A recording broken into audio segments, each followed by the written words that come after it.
Hello, my name is Marcus. I'm the compiler of a collection of therapy quotes entitled 1001 Windmills of the Mind, a collection of advanced self-help quotes taken from what's often called psychodynamic or the psychoanalytic perspective, which long ago, as I understand, was referred to by some, but perhaps many, as philosophical medicine and narrative medicine.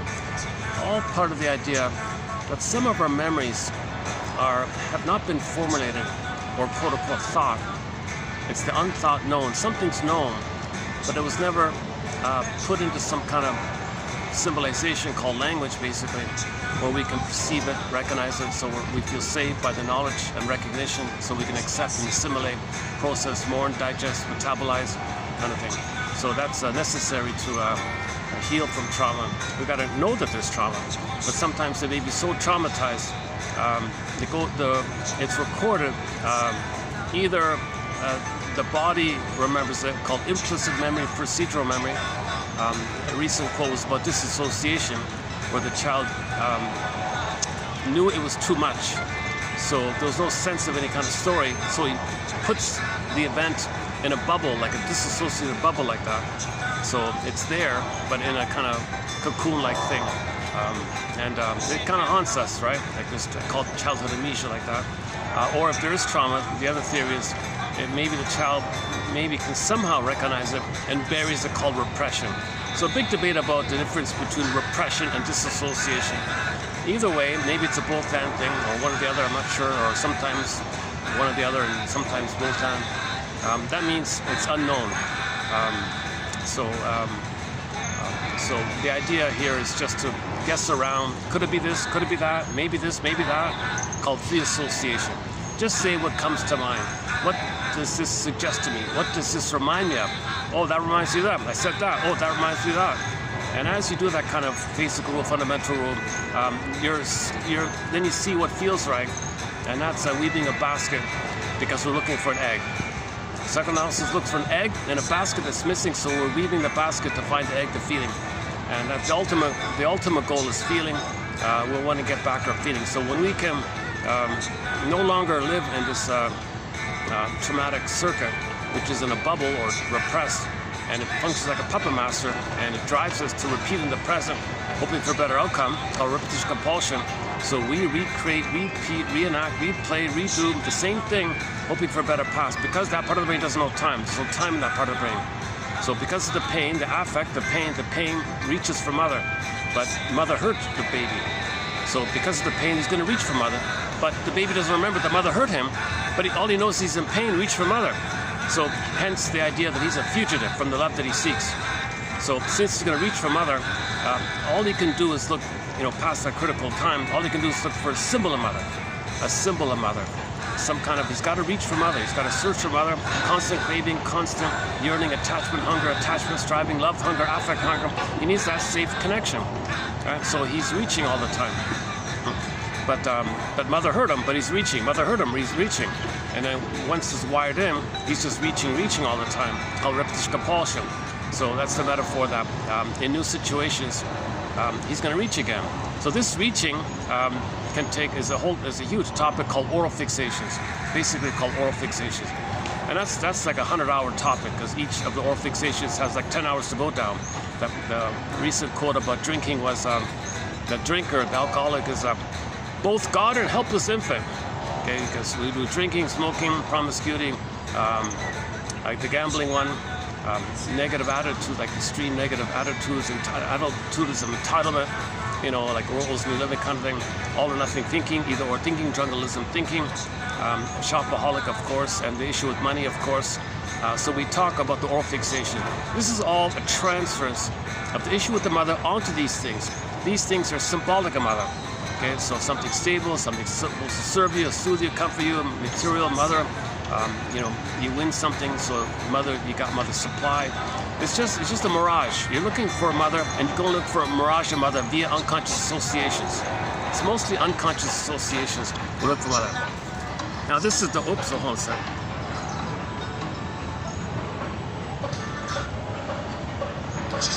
Yeah, I just found a live showing up there. I just found a live. Probably not showing up, eh? I just found a live concert rendition of this song called Chinano by the classic rock band. They called it Inuit rock, or Innu rock band. This is their first language, the Inuktitut language, the Kashin band. Great guys, two guys. So these two guys got together and formed a band called Kashin, 3 albums in the 80s, I think 80s and 90s. Claude McKenzie, he's sort of the main one, I think. And then the voice actually in this one is the other guy, Florent, something like that. So they're both Inuit people from northern Quebec kind of thing. And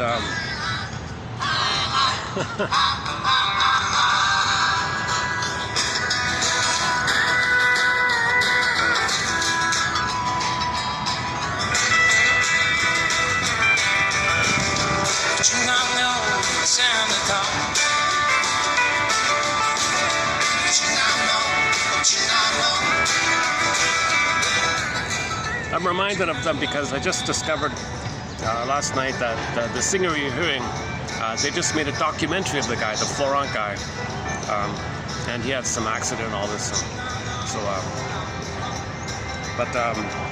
I kind of lean towards the other one, Claude McKenzie. A lot of the passionate songs are by Claude McKenzie. Although their main hit is this one here, Chinano, called Our Town or something. Chinano.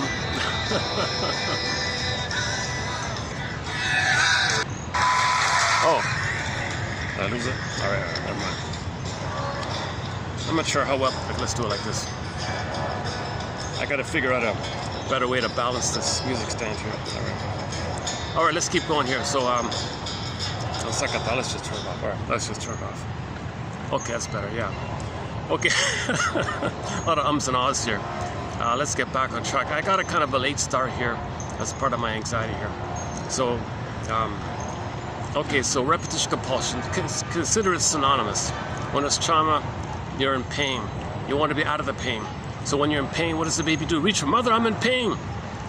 So to get out of the pain, he wants mother's soothing, mother's sweetness. He wants to get his needs met. He wants a safe attachment, called a secure attachment style. Rhythm of safety, attunement, attrainment, sweetness, tenderness, softness, the maternal matrix. In this 2 is 1 time, or the 2 are 1, okay, the mother functions as a self-object for the baby, a symbiotic object for the baby, a fused object, merged object for the baby. And so the baby is fed in this relationship, quote unquote, the soil, and his budding beauty and the emerging self can blossom in that relationship. This little cocoon of the 2 is 1, called extended social interpersonal womb for the first 4 to 5 months. And then the narcissism continues until 18 months. And then the bubble of him thinking he's a king and a god, he owns everything, he's halfway out of that, and now he's in the rapprochement phase post 18 months. So let's just go to the basics. So usually it's at birth, it doesn't have to be, but usually at birth something happens, right? They put the woman on the back with the legs up, that might do it. Okay, if they remove the cord and the placenta, that'll do it. If they put him on a torture board and he's bleeding and screaming with the circumcision trauma, of course that'll do it. Oh my God, it's unbelievable. So there's many ways the child can lose the connection, where the mother-baby bond is broken. There's the trauma. It's called attachment trauma. Of course circumcision trauma is going to break the bond. Of course there'll be no trust on the baby's end if this savage, cruel thing takes place. Anesthetic or no anesthetic. Baby's experiencing this. He'll never trust his mother. No way. No way. No way. So there's many things that can cause this attachment trauma. There's like dozens and dozens. That's just one of them. The most recent one by Ronald Goldman. Check out his book called Circumcision, The Hidden Trauma, called by Ronald Goldman. He's on YouTube. We posted a few quotes on it. But just removing the baby, that can do it as well. Because the mother produces hormones for the attachment. It's supposed to be skin to skin, natural feeding, loving gaze. Baby sleeps on the belly, skin to skin. All these things are missing. Okay, it's broken. It's betrayal trauma, also known as betrayal trauma. Okay, relational trauma, interpersonal trauma, developmental trauma, ambient trauma, strain trauma, weaning trauma, and so on down the line. So first, there's an attachment trauma. He needs to attach securely. If that's failed, that often happens, the crash. Okay, that means the relationship will be flawed. That's relational trauma, interpersonal trauma. Okay, likewise, it means the child can't develop in terms of his feelings being a part of him. So his budding beauty, called the emerging self, the feeling self, is suspended or frozen. So in fairy tales, they show you this by the feminine, the feeling represented the princess, and she flies away, locked in a tower like Rapunzel, in a coma like Snow White. Earth opens up, she gets pulled down, and so on. So the feeling side of us, where we feel real or alive, is suspended. Okay, think about the woolly mammoth frozen in the block of ice, or Miss Echo turns to a statue in the forest. So it's just stunned like that. So it's not a part of us anymore. So another image is the pin goes in a collar called flat affect. So the emotional body goes flat, called flat affect. So flat affect, that'd be Miss Echo turning to stone in the forest. So a flat affect, you don't feel real and alive. Or the Velveteen Rabbit story, you don't feel real and alive. So the pin goes on a collar, under the collar the emotional body goes flat. In ancient Greece that was called athymolexia. Nowadays people say alexithymia, no words for your feelings.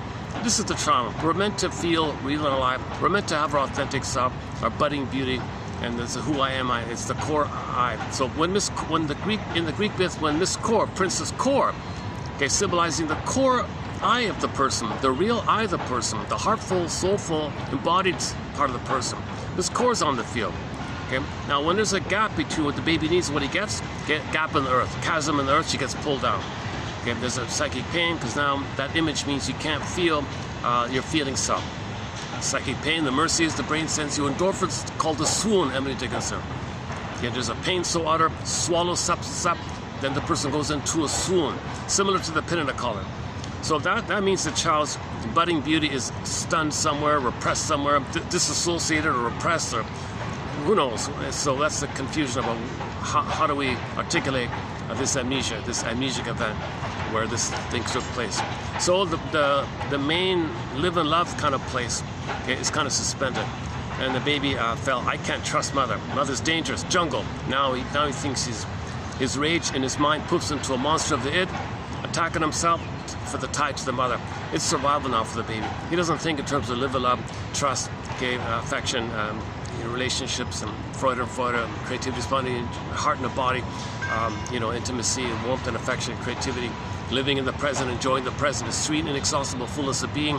You reality thinking, calm thinking, embodied thinking, loving life, the variety of life in the present, embodiment like that. The embodiment's not going to be there. So that's just survival. Baby's just survival. This is seen in the distant film when joy and sadness get zooped away. And in the first one, you got fear, anger at the console. That's the stress response, the survival response. Fear, anger, and disgust was there. And in the second film, the sequel, you had zooped away, and then at the console was anxiety for the original fear, because later on it's anxiety. Anxiety means old fears coming to you. Envy, okay, it's a form of anger. What else? Oh, the ennui, there's no joy, it's cynical like that. And the ennui was linked to the sarcasm character. Because remember the gap? That's also sarcasm. The chasm, the sarcasm. For the chasm image, the mind worker calls sarcasm. That's kind of anger like that. Oh, jeez, here we go again. I might have to move here. There's a very distracting thing in front of me. Okay, give me a second here. That's too bad, eh? That's the problem with doing this in a park. Let's see, I gotta say.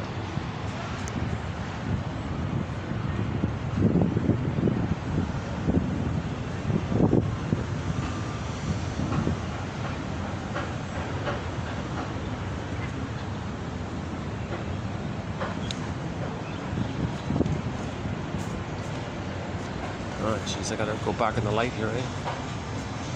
Son of a gun.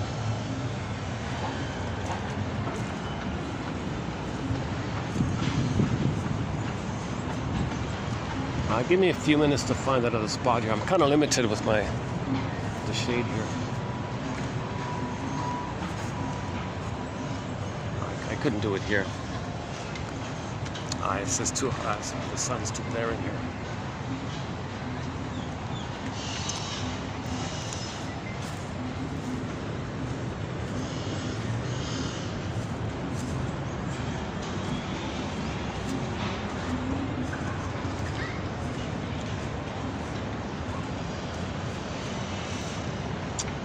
Well, unless I son of a gun. Okay, I'm gonna need about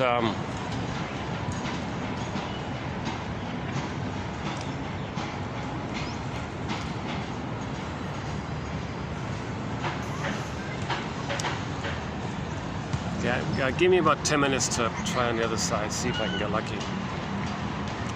There's a really, a very, let's just say, neurotic pride in front of me. Okay, one second.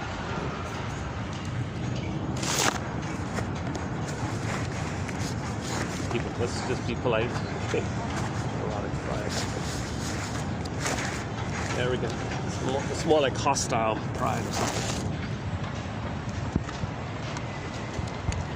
Let's try it out.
This might not work.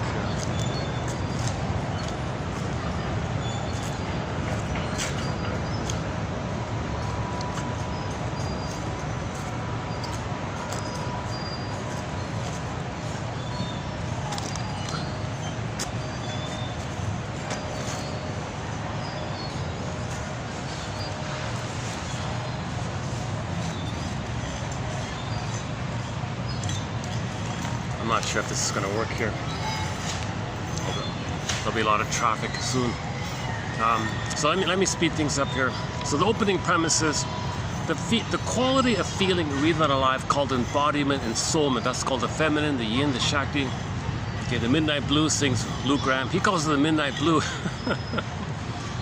So this is a deep kind of moonlight feminine beauty kind of feeling called ensoulment. It's basically your soul. So when the princess is out of the castle, the feeling's out of the body. So when the feelings are out of the body, that's in the fairy tale, the princess is not in the house, in the castle. Okay, so the castle has problems. When Rapunzel's not there, the castle has problems. When Rapunzel comes back, everything's okay again. Likewise, when her feelings come back to her body, it comes back again. So Robert Bly describes it as every body is a soul castle, and we live in our body. So that's the feminine, the princess. If we feel our feelings in the body, okay, that's the image where Rapunzel or the princess is in the castle. So we live in our body. So we all live in a psychic house called the soul castle. So we live in the body. So that's embodiment. So the trauma is that's suspended. We can't live anymore. It's flat, numb, okay, disappeared. It's not gone, it's just suspended on hold somewhere. So if I'm using the frozen woolly mammoth image, so it's pretty clear like that, just suspended there, frozen, timeless, frozen, no time, like that. So apparently there's some kind of woolly mammoth still more or less preserved, they say, in some block of ice way up there somewhere. Anyways, it's good enough idea. So that's the issue. We don't feel real alive anymore. Now, usually in midlife, this comes to our attention, and then we do the audit. So go to the short section in this channel, look for the thing called the labyrinth, the 10 parts of the labyrinth. So I go through the labyrinth idea. So you need a thread. Okay, these quotes give you a thread. Theseus needs a thread. So when you do the midlife scrutiny period, the midlife audit, the midlife examination period called the hero's journey, the labyrinth means unconscious, twilight zone means unconscious. Okay, you need a thread. So these quotes can give you a little bit of a thread, a little heads up, what's going on, a little understanding, okay, a little theories, like a little support like that. Okay, the reflecting shield. So this is the practice of reflecting. Okay, sort of discrimination, sort of discernment, because you got to be able to recognize that symbolic needs are there because real needs are not there. Can you make discernments? And before you get to the Minotaur, the Medusa, okay, the mother complex, the heart of the issue, you got to go through preliminary labyrinths. Okay, so the Twilight Zone has an episode called Saturday, the healing steps, the healing journey in 7 steps, named after the days of the week. Okay, someday, moan day, Tuesday, wound day, thorn day, free day, shatter day. So if we, anyways, in the short section I kind of run through, it takes me a while to go through. So the someday one, that includes the oral fixations. Someday, a similar mother cookie will give me mother's love in the past. Someday if I smoke, I'll get mother's love in the past. Someday if I pull the lever and get rejected, no, mother will love me in the past. So you're doing something symbolic, but you just repeat the rejection. But you gotta have the hope to blip up some positive chemicals for the moment. You want to blip it up above the stress you're feeling, the pain you're feeling.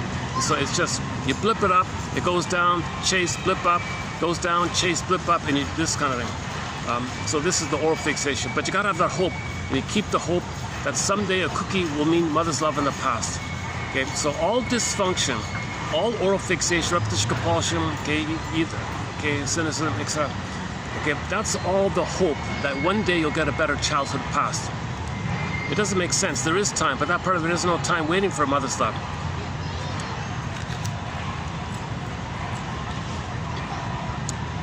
We'll hold out here. All right, it's gonna get distracted.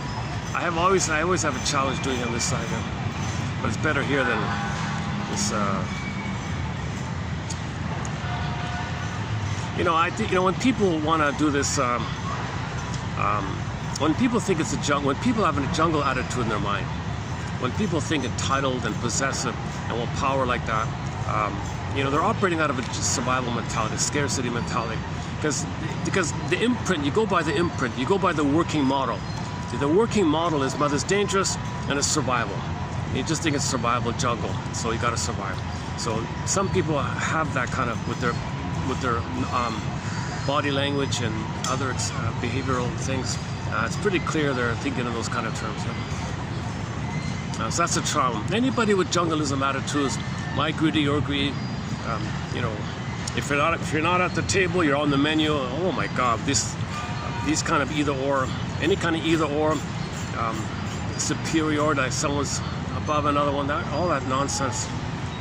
We're all members of the human family, Earth family. And the variation of Homo sapiens is very minimal compared to the variation of other things out there. Somebody said if you vary within Homo sapien, the variation is very minimal. Even though someone's short or someone's tall or whatever, someone's wide or build or thin build or something, it's still quite minimal compared to the variation in other species. So he was saying that we came from one hominid, because it's so close like that. Anyways, human family, Earth family, only one hominid grew the cortex. That was us. So if someone has an attitude of, for example, if the humor schadenfreude, they feel better when they think badly about someone else. That's called identification with the aggressor. Mother hurt them, they become the mother. So to have the power of the mother, they got to hurt themselves. So you find someone on the outside to stand for yourself and see them as your devalued, unlovable, unworthy self. Okay, and then you don't feel it within because you made the Faustian deal. So this is a huge topic called identification of the aggressor, Faustian deal like that. So when it's too much pain, the baby might cross over, become the mother. The Faustian deal one. This Talionic issue. Oh boy, it's still okay. Still there. Too bad about today. Son of a gun, I got delayed today.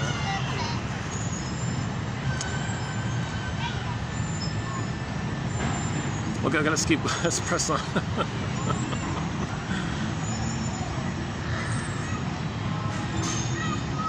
The last video I was in an enclosed room. I had a nice room by myself. I could speak freely without interruptions.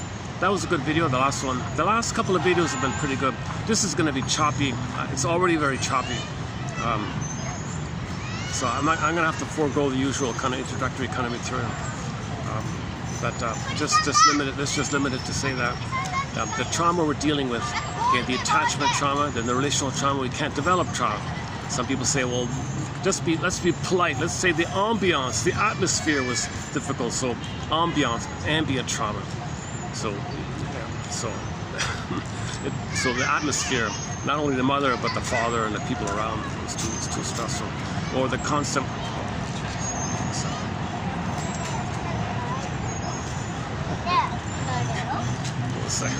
These kids are so innocent. Just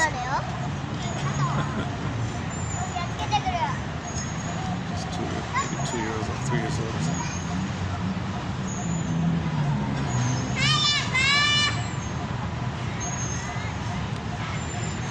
Okay.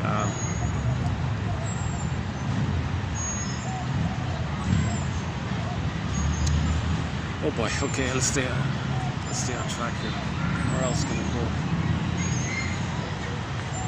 I want to keep some distance from the people. I don't know how they can take a nap with all this activity. Actually, hey, a second. Still there. And the hotel place is occupied. Okay, let's see if I can get back on track here. The pin's in the collar, right? We feel like something's missing. Feel like you're living the provisional life, the unlived life. When does life begin? Is that all there is, kind of thing? So at midlife, this comes to your attention. You just nausea. Something's off, something's missing, something's wrong. And when you have that curiosity, now twilight zone. You've entered into another dimension of sight and sound, beyond sight and sound. Next stop, the twilight zone. Open the door. So now you're gonna look within. The twilight zone means looking within. So when you think about your past, the audit, the midlife audit, you're looking within, the memories within, what happened. So first of all, you repeat. So when you repeat the trauma, there's two ways. If the trauma is later on, post 18 months, it's considered more benign, whereby you play yourself and coax others, prod others, misuse the situation, see it in a certain way, whereby others don't support your development. So you're kind of frozen in that rapprochement phase where you're out of the narcissism, but you didn't get enough support during the rapprochement phase to express your uniqueness, your interest, your curiosity. Nobody supported your true kind of individuation. You're kind of suspended like that. So you're always disappointed. So you don't hurt others, you just make others disappoint you, and you feel that again and again. So again, you do it to know. You do like you observe it to know that you repeat what happened, because we have amnesia about this. So you repeat it to get memory. We repeat to find story and memory, so we can assimilate, process, digest, recognize. When you recognize the trauma, then you realize the trauma is based on mother's impairment. That mother was looking for a better childhood passed on her end, and she wasn't emotionally available to love the baby because her present was still her past, and her present was a mirage of her past, hoping for a better past, so she wasn't available for the child. So you gotta forgive your mother by understanding her. Understanding is the key here. Understanding is the key. So if you understand your mother, see her as a wounded person. She had emotional dyslexia, emotional warping, and she was in pain, repeating her past, hoping for a better past. So she might shame the baby in an attempt to know that she had been shamed. Talionic feeling. Her mother shamed her, she shames the baby in a talionic feeling, talionic impulse. Or she turns to the baby a symbolic mother, and baby, I made you to find me. So the mother might use the baby as symbolic mother, where she parentifies the mother and expects to be motherized by the baby. Baby can't do this kind of. Now what does the baby do in that situation? Oh my God, mother, you want me to nurse you and take care of you and mother you and heal you and fix you and give you the love that you never received? Wow, what a burden. So the baby says, well, mother, I'll do what I can, but can you love me first and then maybe I can love you back? No, I can't love you. You got to love me directly. Well, how do I, if I never receive love, how can I love you to fix you? Well, that's your problem, baby. No kidding. So the baby says to himself, all right, I'll search for a symbol of you. Maybe a cookie will be you. I'll wait for that. I'll spend my whole life looking to find you through a symbol of you, and then I'll get your love, and then I'll love you and fix you. What a burden. Isn't it bittersweet? You know, isn't it bittersweet that the baby is gonna, or the person is gonna grow up being a smoker, drinker, or a gambler, and all that, looking for symbols of mother's love, hoping to get real mother's love back in the past. So if they were loved, then they can heal and mother the mother. Even that, it's a double impossibility. It can't happen. Isn't it bittersweet that we're trying like this? Now, the stubbornness of this is that the baby's anger at the mother rebounds in on himself and is fixated there. So he buries the pain of his own anger rebounding in on himself. Now, once again, like as mentioned yesterday, the baby's cry for love turned to anger. Okay, so anger is an SOS for love, but it got blocked, rebounded in. So now he's angry at himself, hating himself. But embedded in him, the underpinning, okay, the intention is the cry for love. But it turned to anger, now he hates himself. It means he's crying for love desperately. So it took the form of hate eventually. So he's hating himself as the final pathway, as the final attempt, as the final signal to communicate his need for love. But he's hating himself to that end. Okay, this is too much pain like this. So Berger says he's going to liberalize it, pleasurize it, sugarize it by confessing to the lesser crime, where if he searches for symbolic of mother, that's the hope or the sugar that a cookie will be the sweetness in the past. He'll get, okay, so he'll spend his life hoping to receive mother's love via a symbol of her, because he can only look for symbols, he can't find the real thing. He's got to have the hope for mother. Dysfunction means, okay, the conclusion is, give thee all hope for a better childhood past. If you can give thee all hope for a better childhood past, if you can get to that kind of place where you admit the greatest sort of all, mother failed me, she couldn't love me, and you understand why, then that's the point where if you can give thee all hope for a better childhood past, now you're lifting the thorn, so to speak. And now you're allowing some feeling of okayness that had you been loved, you would have gone down the road not taken. Had you been loved, you would have had different circuits with him. So now, when you give thee all hope for a better childhood past, in the present, when you make healthy decisions, there will now be some sense of okayness, non-guiltness. Okay, you don't got to save the mother. You don't have to fix the mother anymore. Isn't it bittersweet that you tried to do so for so long? Now you can be yourself. Now you can explore trial and error. You can find out what you like. And there's a feeling of okayness with it. There's a feeling that you're not betraying the mother. When you give up all hope, then you see, in the prior state, when you had the hope, you're afraid to be on your own because you feel like you're betraying the mother. You're guilty to your mother. You feel debt, guilt, due, owe, debt, pain, guilt. You can't be on your own because you feel too much guilt. The guilt means the pain that mother didn't love you, and you feel pain, that's called guilt.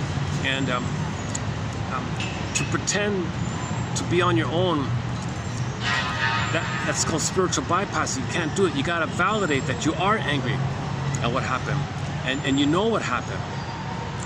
Then you can lift the thorn, let it go, and then you set it up whereby, okay, now it's okay. Now I can make choices in the present, and there's now a new felt sense of okayness that I can take this developmental path, road not taken, now myself.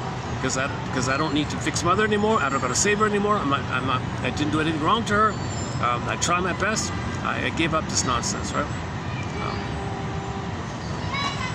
Okay. Is there any other spot I can go? Let's see.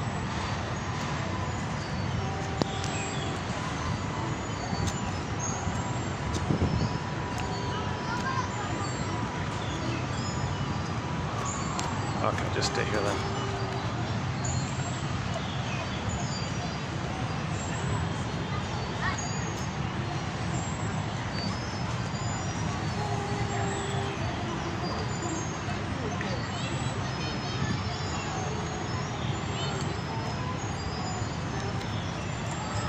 There's two people doing their, that's Qigong, right? They're doing Qigong, right? Those gentle movements, or it's called mindful meditation. You're aware of your feelings in the body, sensation in the body, and your movement is in touch with your embodiment, and you move while maintaining a sense of embodiment, moving meditation like that, something like that. So I can see them trying to be like more whole body mindful movement with these slower motions, right? Good for health, for sure. It's relaxing like that. Self-soothing kind of. And see, if somebody does this kind of practice and they're going to be healthy, they unconsciously have an underpinning. Oh, it's okay to be healthy. Some people will sabotage it. No, I'm betraying my mother. I can't be healthy. I'm betraying my mother. If I'm healthy, my mother will punish me.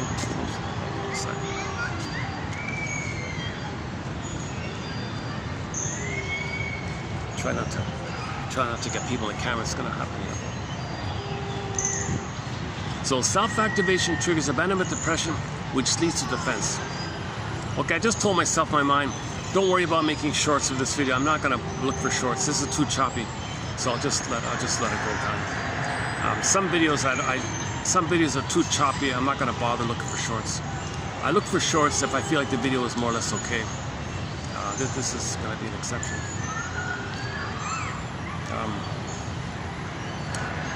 Yeah, so self-activation triggers abandonment depression, which leads to defense. Master is an axiom.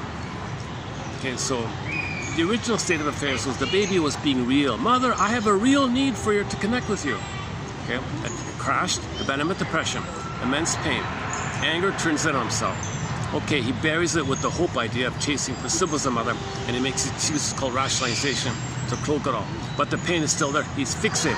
By the way, this fixation is the tie to the mother. He's got to hate himself to have the hope for mother. The only way to be tied to the mother is to hate himself. If he doesn't hate himself anymore, he has no mother. Now he's triggering the idea of having no mother. He's got to have a mother. So what he's got to do is understand the mother. He did have a mother. It was wounded. Can you do that ambivalence? That you had a mother, but she was wounded. That's a key idea like that. Because you still have to have a mother. Just see her as wounded and understand her.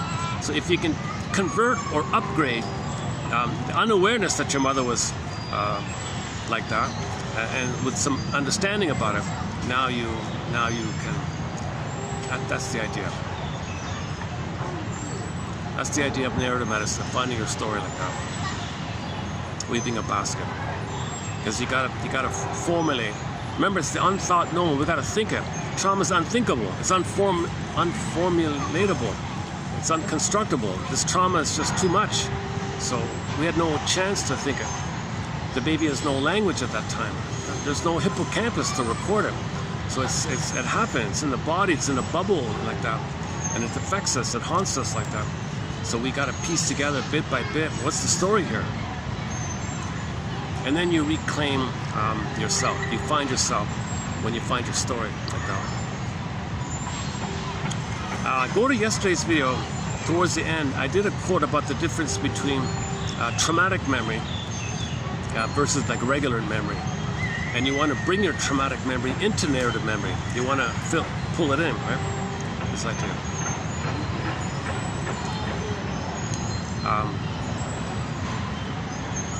Okay, so number one, dysfunction means you're hoping for a better past. Give the all hope for a better past. Oral fixation, likewise, you're hoping for a better past. Give the all hope for a better past. Isn't it bittersweet that you're trying to find a similar mother to be loved by the mother? Then you can fix the mother because you're a strong, loving. You can be what your mother wanted. Your mother wanted you to be a good mother for her. And you think you're trying to do that. Isn't it bittersweet that as a baby, you're trying to be a loving mother for her to fix her? You're trying to be like a master therapist, straight mother for the mother. It's impossible, but that's what you're trying to do. Isn't it bittersweet that you're going to find love outside by a cookie so you can be good enough that as a baby, you can somehow magically heal this giant test in the nursery, this angry monster like that. In the baby's mentation, there's a monster inside. It's like a helpless little dwarf you know, trying to heal a monster. Like it'd be like, how can a human being heal Godzilla? Something like that. It's just impossible. I'm exaggerating here, but isn't it bittersweet? That's what we're trying to do. The baby wants to get along with the mother. The baby needs a mother. So try to fix him. He'll give himself up. He'll be loyal. He'll take the pain on himself. He'll blame himself. He copes with it by the sugarcoating idea of chasing for symbols. And he's going to spend his whole life looking for symbol of mother, hoping he'll get mother's love in the past. Magically, the symbol will be mother's love in the past, forgetting that mother hurt him somehow, and then being healed and being what the mother wanted. Because the mother said to the baby, baby, I made you to find me. My mother didn't allow me to find myself. Baby, I made you, so you'd be my mother for me, so I could find myself. Okay, mother. Can you love me first? No, I can't. You got to be a super baby and figure out a way to heal me. So he said, all right, I'll try to get love through through cookies and smoking, and then I'll see if I can get your love that way. Isn't it bittersweet? You're trying so hard like this. Dysfunction is this desperate attempt on the baby's end. Okay, in the original conclusions. He's got to fix mother. He's got to save mother. He's got to find a way to heal the mother because he needs a loving mother. He needs a loving mother. So he's got to save her. How is he going to save her? Can he get her love via a cookie? And then if he's loved by the mother, then maybe he can love her? It's a double nonsense. The cookie can't be mother's love, nor can the cookie allow the baby to mother and fix the mother. Oh my God. You know, I posted a short recently in the short section called How Can a Baby Save or Fix Their Mother While She's Hurting Him? It got almost 1,000 views. It's one of the most popular shorts in our collections, that little clip about a week ago.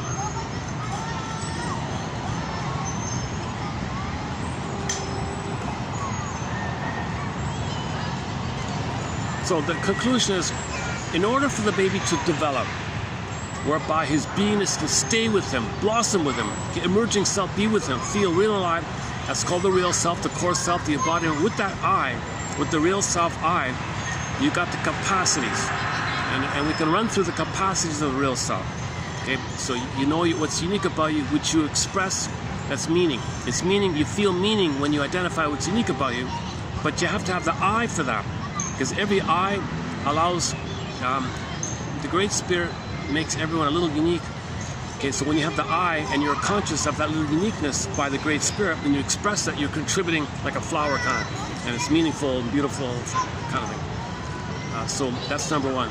You have and then joy runs the console, so you enjoy the present, interest, curiosity, and the sweet, inexhaustible fullness of being is a pleasant feeling. So you have the hum, it's a live feeling. You feel in the present. You can enjoy the present, and you enjoy the present.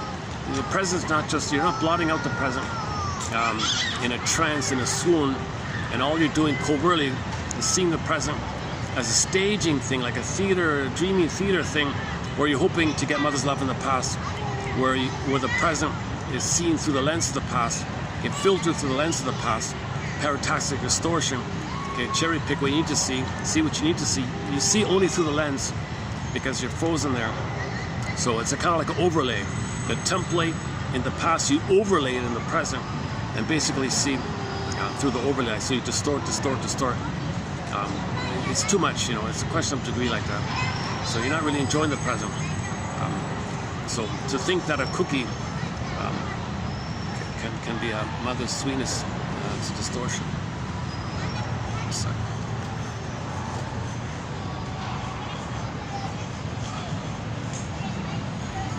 Can I go back to my spot? Let's see. Well, maybe I can go back.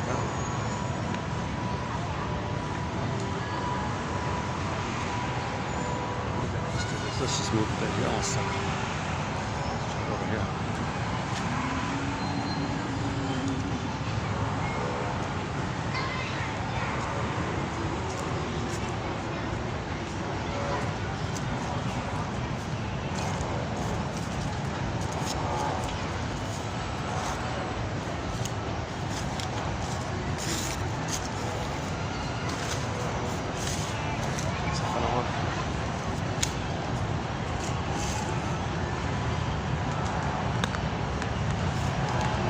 Try this for a bit.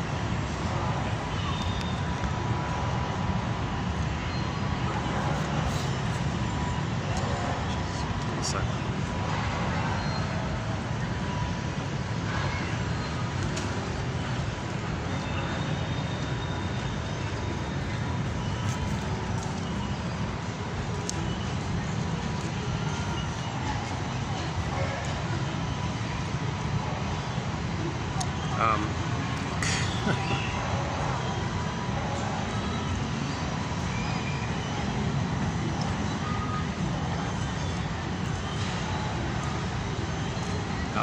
In the summer of 2022, I was at the shoreline, and I spent a couple of months on the shoreline doing videos.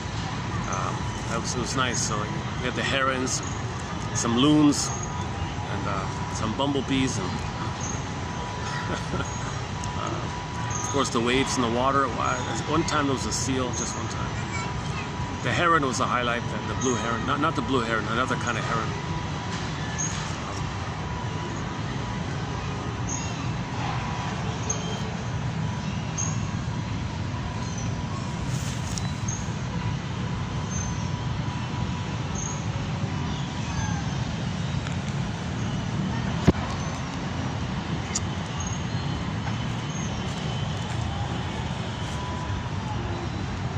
No, this is not going to work. Let me change my spot.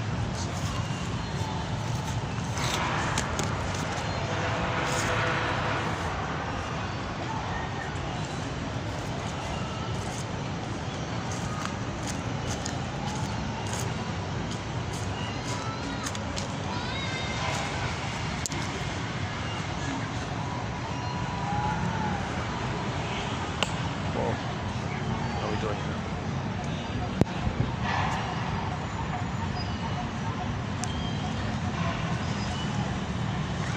Chair's holding up? Okay.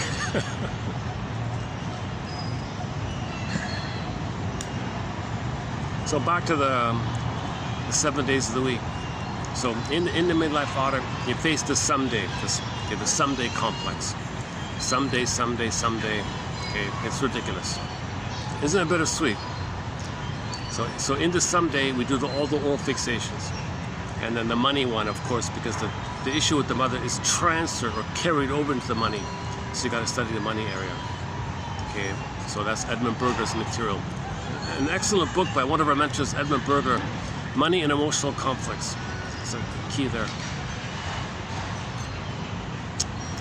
Another point about the someday is the talionic issue. Someday, if I treat others the way my mother treated me, mother in the past will apologize and love me because you want to show her up, you want to expose her, you want to tell the world what she did to you. So in your talionic revenge, you do to others what she did to you because you identified with her. And when there's too much trauma, the baby becomes the mother. He imitates her too much. He imitates her, identifies with her. To have her, he's got to imitate her. He can't be himself. His self is devalued, unlovable, unworthy, and all that. So others will play that. See, mother, I see others in a negative way.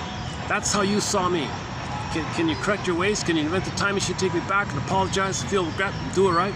So you have the someday fantasy that if you treat others the way your mother treated you, called the negative magic gesture, okay, the someday fantasy, mother will apologize and do it right. Again, all dysfunction means you're hoping for the love that you should have received in the past. All dysfunction means you want to secure attachment style so you can go through the developmental process to have your sense of embodiment and the golden ball and the blue jay. Okay, there's a lot more with the someday area, and then and when you realize you got to give up all hope for a better past, now you got to moan. You got to get some kind of moan. That's moan day. So when you get the moan, okay, now I pause a bit, feel the moan, like whoa. Okay, take a breather, kind.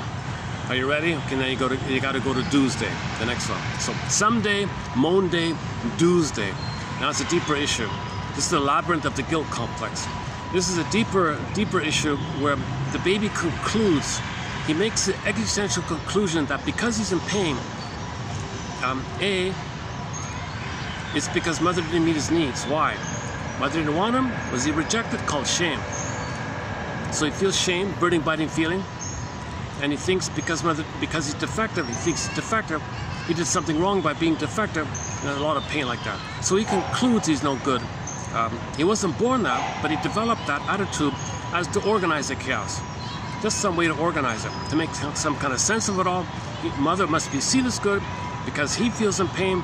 Babies take all the blame in an attempt to get along with the mother.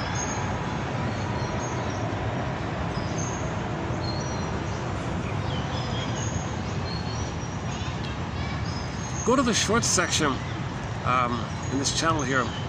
Look up the song clip for and Shell. I had the clouds, an incredible clouds formation yesterday. There was it had the clouds are shaped like a man. The clouds are shaped like a what do you call them again? The symbol of the Inuit people, like the stones looking like a man. It was incredible. Seriously, check it out. Go to the short section. Look up the clip called Hayfield by Ann Shell. I just played like 20 seconds of the song, and you can see the cloud for about a minute. Yeah, about a minute. And we played a new song added to our soundtrack from Sudan, a good song, with sax and guitar and vocals. It's a 70s jazz tune, they call it. Classic jazz from Sudan by a guy named Ahmed. I forgot how you pronounce his first name. It begins with the letter S. It's also in the short section, the one right beside the Ann Shell one. Those two side by side. Okay, no, never mind. Okay, so the labyrinth of the guilt complex. Man, oh man. So there's a lot of focus on the Twilight Zone episode called Shadow Play, where the guy has a recurring nightmare where he's told he's guilty, and each time he replays the groundhog nightmare, he speaks up for himself. What am I guilty of? Again and again, so he's not guilty. You got to get to a place where you're not guilty. You're not guilty. No baby's born bad, sin, or debt, guilt, no baby has obligation or due or debt or born bad, sin. Nonsense. Absolute nonsense. The baby thinks that kind of thing after he's traumatized. Every baby's born to be himself. But if he's traumatized, to understand what's going on, he thinks he's no good. This is the guilt idea, and your anger attacks yourself, called inner critic, telling you you're guilty. So you're always telling yourself you're guilty. If you think mother tells you, if you think mother said you're guilty, okay, you're angry, and your anger says you're guilty, and that's your tie to the mother to feel guilt. So you're afraid to be happy and be successful because you're going to betray your mother if you're not guilty. This is a deeper kind of thing like that. So we spend. There's a lot of material on this area of the guilt one. If you can get, and then if you can somehow cleanse that out, air that out, that's a huge relief that way. Okay, the next one is Wound Day. The deepest of the deepest, okay, is the wound, the deepest wound. Now, some people, Ronald Goldman thinks it's the circumcision trauma, but Janoff says he did experience some people who relived that in their exercise. I don't know, that's kind of out of my zone there, but so I'm just sticking with birth trauma, traditional trauma like that. How someone can have their soul if there's circumcision trauma. Man, oh man. Maybe they gotta piece it together some other kind of. That's really maybe in the future we'll tackle that. I'm not sure about that. But that's a barbaric practice. It should be illegal. It's unethical. It's definitely unethical, immoral, cruel, violent. The baby's screaming and bleeding for 30 minutes. The mother hears it and she dies her instinct because she can't take it. So she squelches her maternal instinct to put up with the pain because she can't feel the pain. She dies her maternal love inside to deal with, to numb out the pain that she's feeling. Baby's returned to her and it's gone. The bond is broken. She can't connect with the baby. She died inside and killed her maternal instinct to deal with the pain of it all. And insult to injury, she might hate the baby for the reminder of it and hate the baby for this. So how somebody can... So this issue of the wounds day, the deepest wound like that, whatever it is,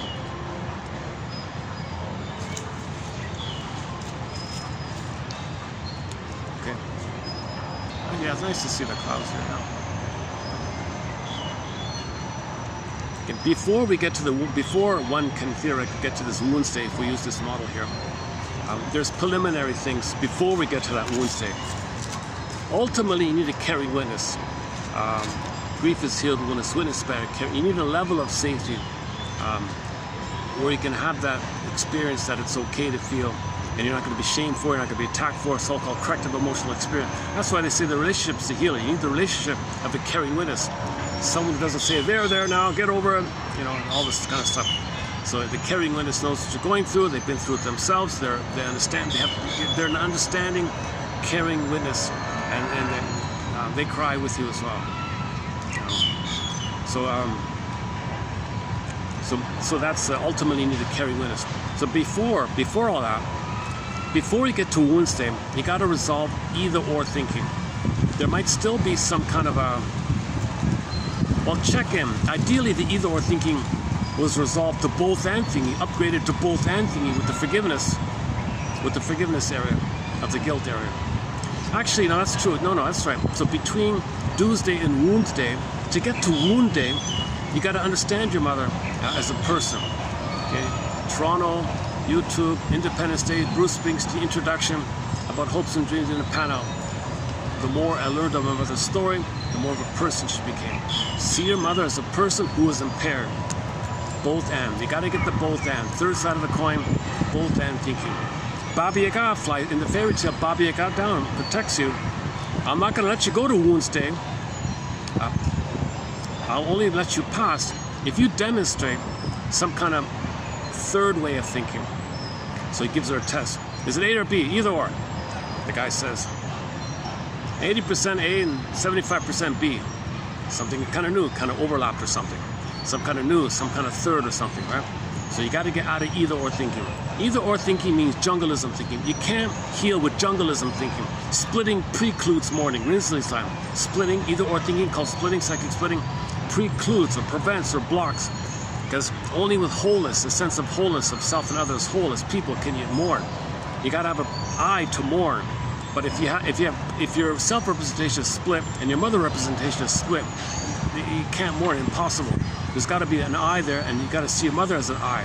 So to get to the person as I, other mother as I, person self as I, you got to have the two sides, some kind of circling that includes both sides, and there's a new third, the synthesis of the third. So that's called both and, or paradoxical kind of thing, or ambivalence kind of thing. Hopes and dreams in the panel. Despite mother failing, maybe still some benefits, Bruce Springsteen says. So you have some kind of realistic both and kind of. So Baba Yaga says, can you demonstrate both and? So enter the comedian Steve Behrman. Somebody asked him, sir, are you an evolutionist or a creationist?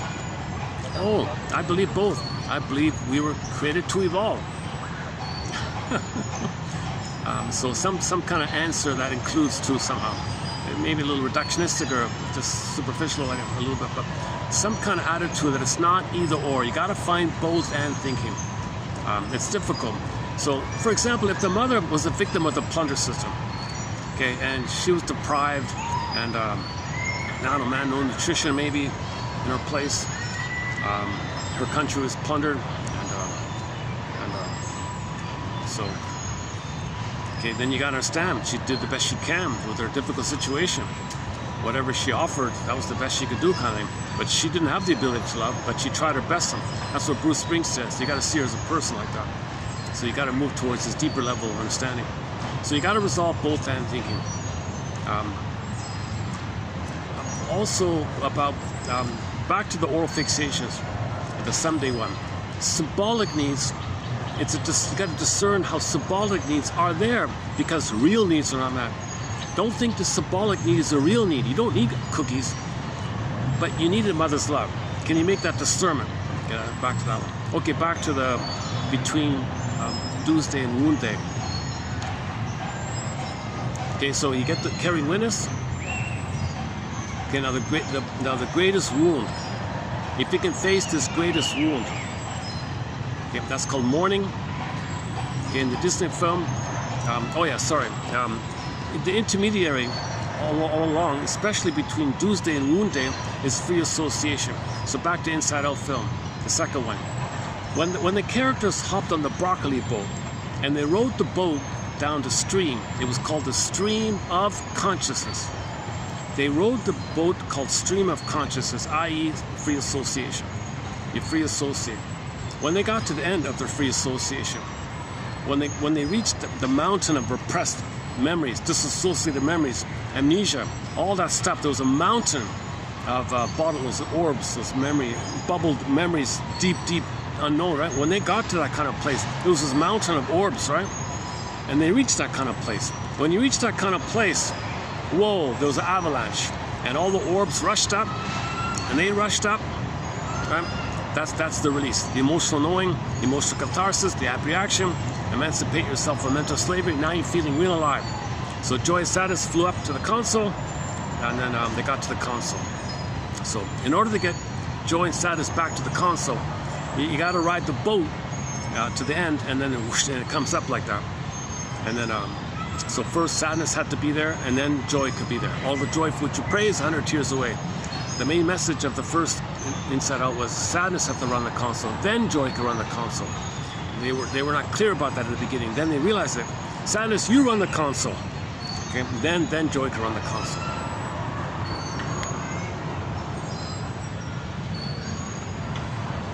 Okay. Related with free association, you interpret your dreams, make the unconscious conscious. So the image is the dwarves. They were miners, mine up information. Okay, fishing, mine up the fish. Something unknown, repressed, water, down, okay, metaphor unknown. Make it known, bring it into the air of consciousness, light of consciousness, and you assimilate. So sometimes you eat the fish, or she holds the gems in her hand, or puts it in her pocket. You got to accept something about you that you didn't know. So you look at your projections, own your projections. Projection is the means of bringing repressed material to consciousness. So free association, studying your projections, studying how you recreate things through projective identification, coaxing people in roles to replay your thing. Okay, identification of the aggressor is a key one. Reaction formation sometimes. And other psychic defenses, either or, of course.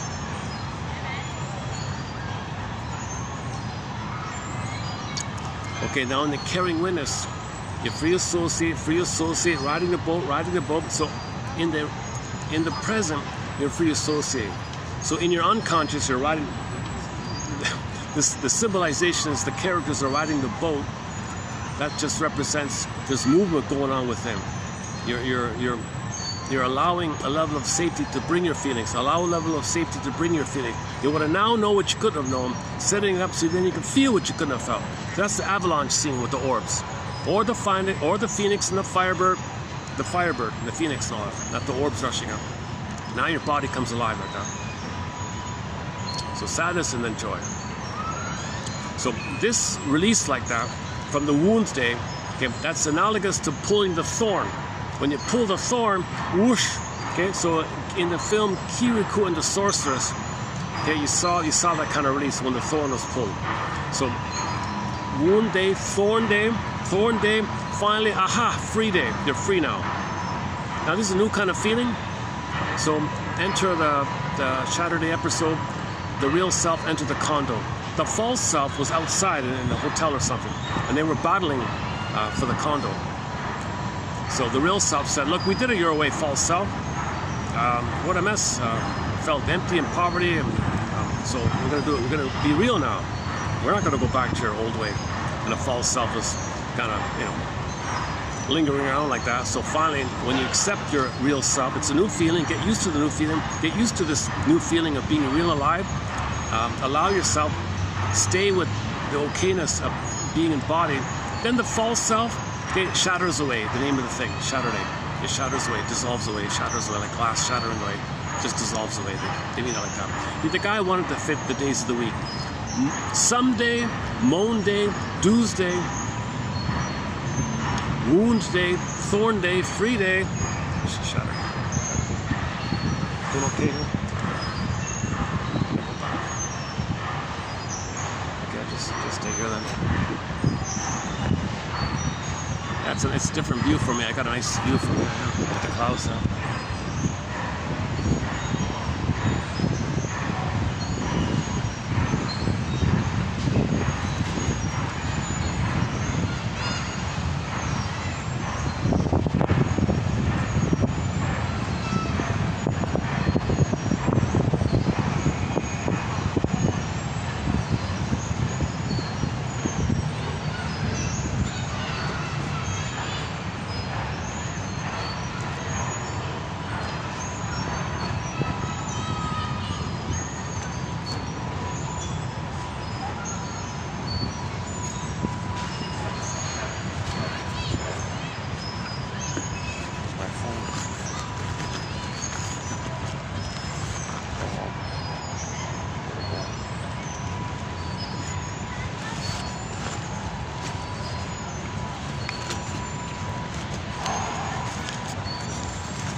Hold on a sec.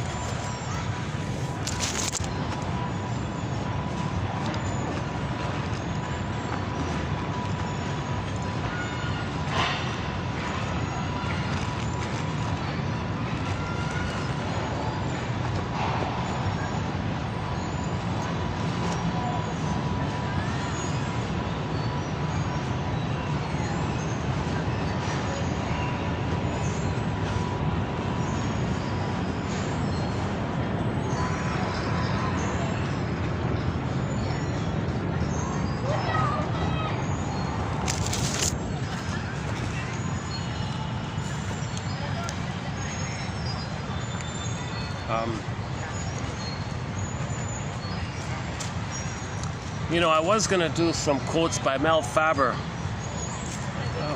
It's a heavy topic. I'm going to have to do the next video here. So I was planning to do some quotes from the author Melvin D. Faber. So he's got an excellent book called New Age Thinking. We posted a few quotes from it. And the psychological roots of religious belief. We posted some quotes from them. Now I want to post a few quotes from another book of his called The Religion as the Infantilizing Process. So he's really a good researcher on decoding, unpacking how religion infantilizes people.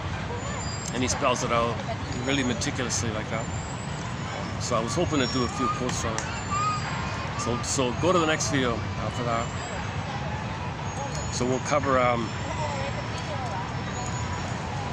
Many authors have said this. If you analyze all these religious stories, they're all metaphors for psychological development, childhood development. It's amnesia. So when you talk about it, you're touching something amnesic, and there's an uncanny connection like that. Oops, oh. Good catch, huh?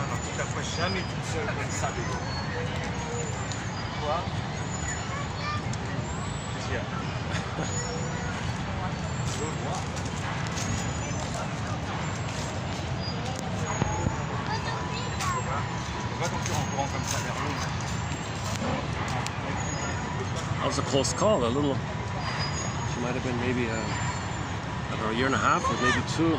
Little girl was just running to the edge there. Wanted to see the turtle. They've got turtles in there, but she was barreling down. I don't know if she could have stopped herself before she might have fell in. She would have been fine. The water's not deep right. But his dad was right. He was following her right there. So that kid, if she was overreaching like that, she might have fell in. That means like she's not too present. She wouldn't. If that's the case, there isn't that maybe sense of presence of the danger like that, right? Sure. Okay. Infantilizing process. So we start off with the easy one, where baby needs something, he cries, he gets it, right? There's a whole pattern going on like that. Hundreds of times, thousands of times, tens of thousands of times. There's a basic pattern. Baby signals, mother replies. Baby needs, mother replies. Baby needs, mother replies. So it's a kind of imprint like that, a kind of pattern like that. We forgot about it. So you say, oh, I need something. Oh, maybe a magical thing up there in the sky will provide. So you're just kind of staying in that kind of place. Okay, I'm not saying it too clear here. Now, when the baby felt upset and mother soothed him, there's like a little transformation, right? So when you feel bad and you feel better, it's like a little transformational thing. So they would use some kind of name, a very exotic sounding name, for this transformational thing. Oh yeah, the holy you-know-what did that, right? It's with you. So we don't remember all these childhood baby mother ministrations. We don't remember it. And most of this stuff, or all of it, is basically code for it. That's sort of one of the gambits. The original gambit was you fantasize the good breast in the sky, the good mother in the sky, the placenta in the sky, and form a link with it. Because remember, when real needs are not met, you have to hope for the continuation.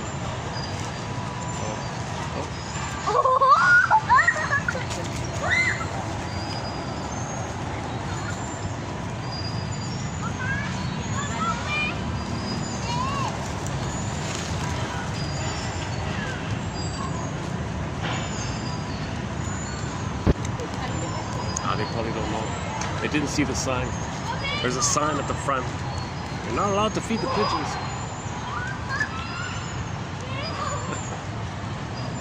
Once in a blue moon you see some feeding them.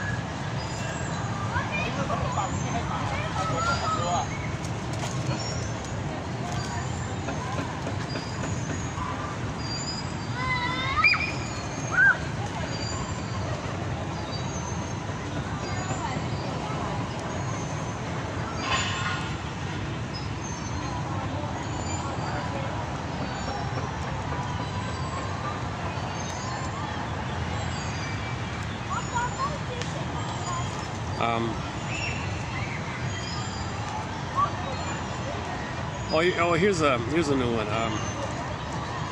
Let's say Faber has this line. Let's say, let me read it here. Were we to visit some faraway island, so let's say you go to a faraway island in the middle of the ocean somewhere, right? And you meet the indigenous people there or something like that, right? So let's say you're in the middle of the ocean, you find some original indigenous people there on the island, let's say. And they're friendly, they invite you to eat. And they say, here's a coconut.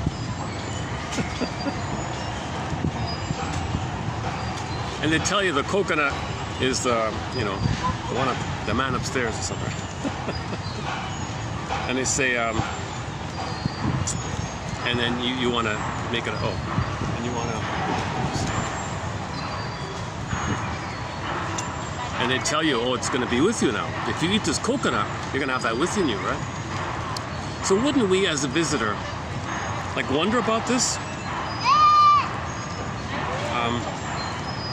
We would instantly put on our thinking caps and ask ourselves, what's going on here? They think eating the coconut means that the great invisible powerful entity is going to be in you or something like that. We would strive to explain this conduct and this myth they're going by. Well, why don't we do it ourselves? with the biscuit thing, huh? The biscuit and the wine thing. Why don't we do it? Are we supposed to exempt self-examination and just say they're wrong and we're right because we got to plunder the place? So that's a colonial mindset, right? The colonial is us and them mentality.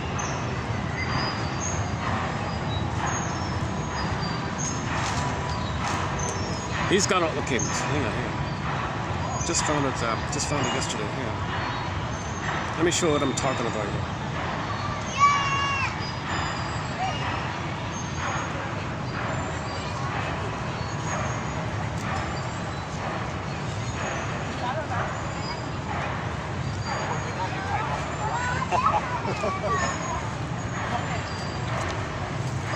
Okay, so I'm going to post some quotes from this book called Religion's Infantilizing Process.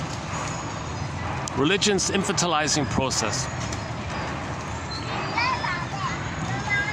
by Mel Faber. Not too many people bravely spell it out, you know, and he's doing a very delicate thing.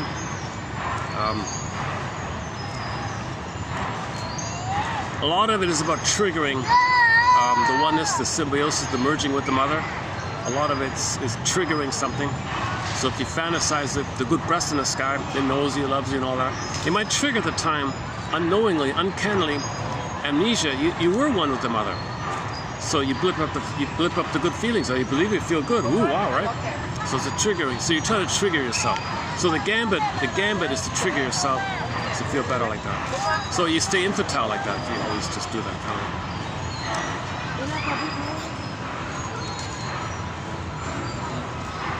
of. Let me read the quotes properly, and then it'll make more sense.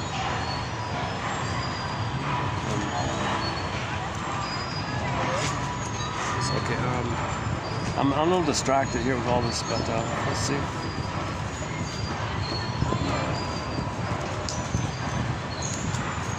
Oh yeah, good. Okay, you know what? The quotes below, I did it in preview mode yesterday.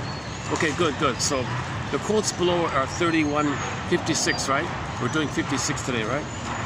If you go to the last video, 55, I ran through 56 and 55. So if you want to run through, we talk about the First Nation story about the wolf you feed. We did some fun quotes from famous people, Mark Twain and so on. Some proverbs. Oh, some quotes of Hollywood on the Couch, that one there. Marilyn Monroe and all that. And a key one about narrative memory. Narrative memory versus traumatic memory. That's the key one. So those are below. So yeah, that's good. Okay. I feel relieved. Okay. Okay, so we discussed the quotes below in the last video. So we were kind of covered there, right? My favorite one is about the proverb, the Chinese proverb. Check out the proverb, the Chinese proverb. It's a good one. It's a really good one.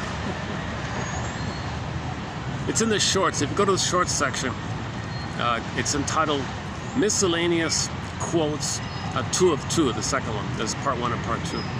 You know, part 1 got a lot of views. Part 2, not so many. But it's in part 2, the fun ones in part 2. Truth is, I'm feeling a little tired and lazy here today. I want to try another new song here. On one of those the automatic feed things. Some rock band in Germany called Pan Ram or something. It's sort of a heavy kind of rock song. I just want to experiment. I want to give it a try. It's 8 minutes long. It's 8 minutes. The first part's pretty good, I thought. It kind of, in the middle of it, it's sort of, third way in, it's muffled a little bit. I wouldn't mind an abbreviated version of it, but I'll play the whole thing just to see how it sounds. Never heard of them, and the only German singer we have is Katja Epstein. So here's our second musician from Germany. So yesterday was Sudan, recently from Gambia, Somalia, recently from Somalia, Sudan, Somalia, Gambia, one from Zaz from France, Na Ying from China, and Wang Fei from China also, those two gals. Ziana Zain from Malaysia, she's a major musical voice, Ziana Zain, incredible singer. I regard her personally as the greatest singer of all time. I never listened to Whitney Houston. Ziana Zain, for me, is great stuff. Unfortunately, it's all copyrighted, so I don't play it too much. A little bit from Peru and Brazil, and lots of classic rock, and folk singers like Farron and Bruce Coburn recently. Classic rock, Triumph and April Wine of Boston recently, One from Bob Seger, one from Steve Miller. Actually, that Steve Miller one, no, I found out that Jetliner, that's a cover. The real singer of that is a guy named Paul Penna. Look up Paul Penna. He's the original. He's a 19-year-old disabled fellow, and what Bob Seger does is a cover of that. No, Steve Miller. What Steve Miller does is a cover of Paul Penna's. He's the original. No one knows that. People think Steve Miller did it. Although it does say written by Paul Penna, but I don't think. แล้วก็รอบนี้ไงรอบสุดท้ายไงเพราะว่ารอบนั้นน่ะไอ้พวกมันมาแล้วไง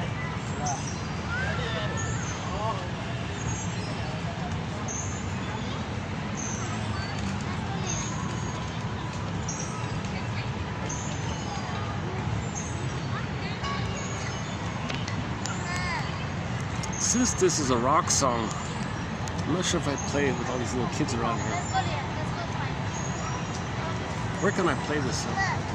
I'll wait till they leave and I'll play it, yeah.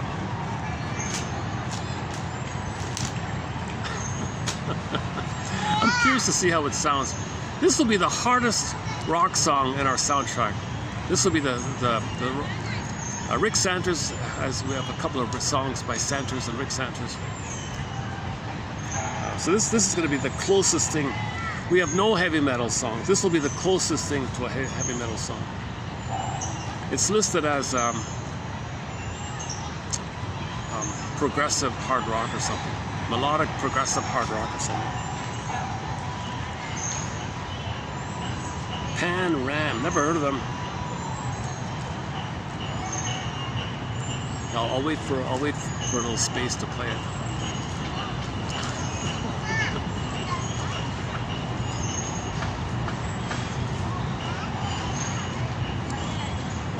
Okay, once in a while, forgive me, I'm gonna have a very scrappy, choppy, all over the place video. That's too bad about that. But I do have a string of solid videos, like more on point, not too scattered. I wouldn't mind just deleting this video and redoing it, so it would be okay with me, kind of thing. But I have a backlog of quotes. So I'm kind of like I'm like 40 pages behind, so I'm going to post it mainly to get the quotes out. A lot of these quotes come from books which have not been digitized. Valuable quotes, they may never get digitized. For example, that book I mentioned earlier, New Age Thinking by Mel Faber, a very hard to find book. That was his last book before he passed away, New Age Thinking. Excellent book. I've tried for years to get it. I'd order it, wouldn't show up. I did it finally on the third time, on the third effort I finally got it. It puts the whole New Age movement on the couch. And if you understand that book, it's kind of similar to putting oral fixations on the couch, religion on the couch, New Age thinking on the couch. Man, oh man. Oh yeah, he's got one about the, what's it called again? This, Mel Faber talked about the Pentecostal one about the, what's it called again? The baby babbling. So babies, when they're beginning, they might babble around. When the very beginning, like all the babbling kind of sound doesn't make sense. It's just an experiment like that.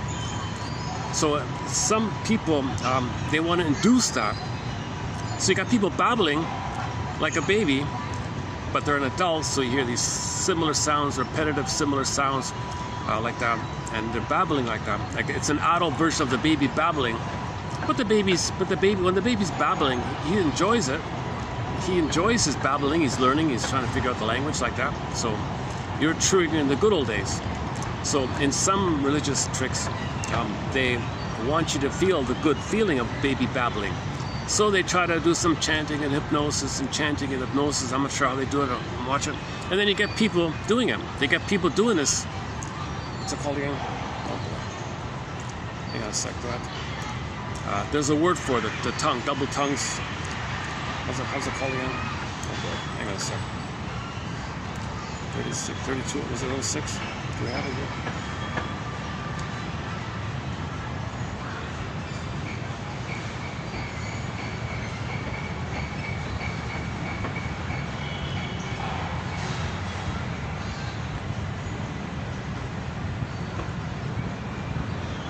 No, I didn't post it yet.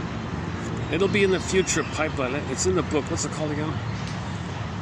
What's that? What's the word for that again? The adult babbling. And they say, oh yeah, you know who's speaking to you. You're connected to you know who, and you're just babbling like a baby, right? What's it called again? Where is it? Religion's infantilizing process. They want to keep you infantile, right? Crowd control, what do they call it? Okay, it's in this book. It's in this book, in part 3, I think it was. I just found it this morning here. Yesterday, yeah, so let's see if I can quickly find it.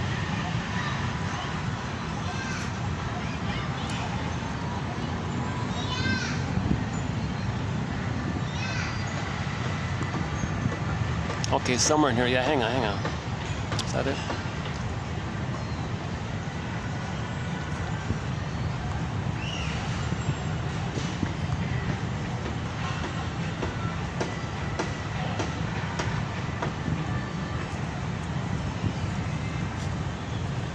Oh, there's one about the face idea. So he spells out all the sentences and phrases in the religious books that are code for how the baby, if mother sees him and they're in a symbiosis, that's the light, the face of mother, the face of this whole issue of the longing for the face like that. So this is triggering the, and if you have it, you're in the light. If mother doesn't look at you, you're in the dark. So they would give you these things, in the dark and the light, all these things. It refers to the babyhood. Amnesia time. So we'll do that one there. Oh, speaking in tongues. Here it is, yeah. Speaking in tongues. Also known as glossolalia. Glossolalia. Am I pronouncing it correctly? Glossolalia. So we'll do this one in the future as well. So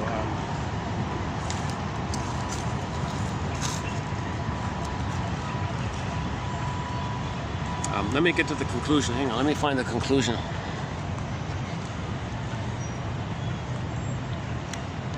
You want to trigger the old babyhood babbling. That's called, he said the Pentecostal people do this. Glossolalia.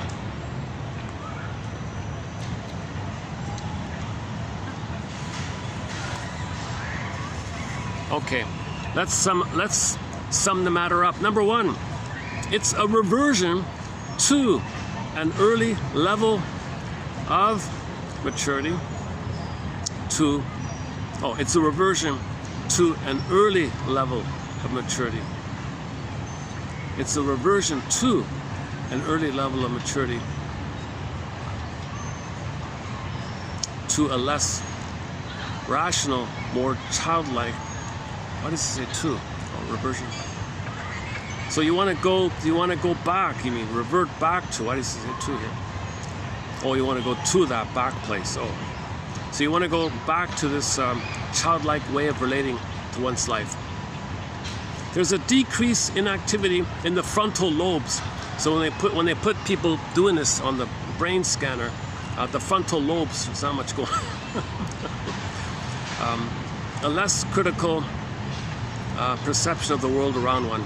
In short, a shutting down of what we usually think of as our brain power. The surrender of one's conscious will, the euphoria that comes over one as he feels himself controlled by, quote, led by, the big one, the mother. Baby's the small, he calls the baby the small one, the mother the big one, okay, the supernatural big one, okay, upon whom he depends every moment of his existence and into whose, quote, hand he places his own will, okay, and he backs all these things up with quotes from these religious stories. So I'm going to skip all that part. He labored through it, so if you want the exact references, it's all there. But,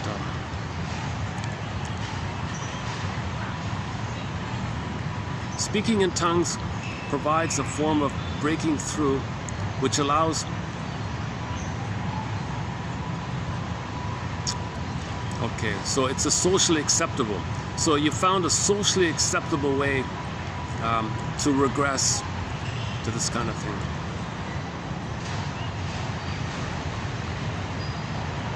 Hang on, where is it? So he talks about the babbling, like what's going on when the baby's babbling. So incoherent, doesn't make sense, just babbling, uttering some sounds, right? So this speaking, when people and adults are doing this speaking, they think, oh, it's a language from the man upstairs. I'm connecting to the man upstairs. And he's just babbling like a baby, basically. So that's not one of these tricks. So religion is an infantilizing process because religion is a tool of the plunder system. In order to plunder, so religion is, they keep people infantile. That means they're enraged, and you need enraged infants. Remember, when a baby's enraged, and he's in an adult body, you need that to plunder the planet.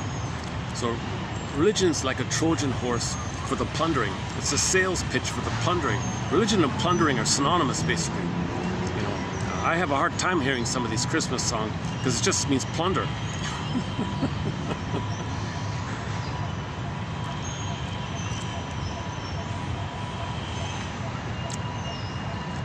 What some authorities call infantile babble, writes Cadell, is more scientifically described as similar to the second or parataxic phase of an infant's attempts to communicate. Okay, so the baby's attempting to communicate, right?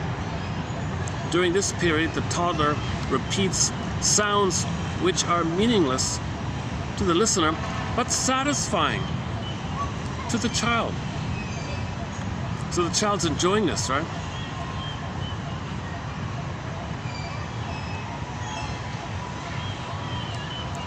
And I saw, I did a quick search.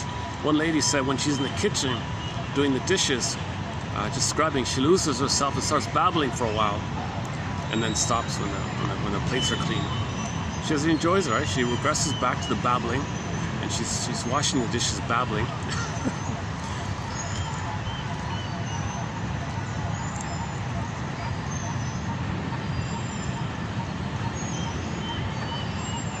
Oh, he gives you an example of it. It's even in there. Excuse me.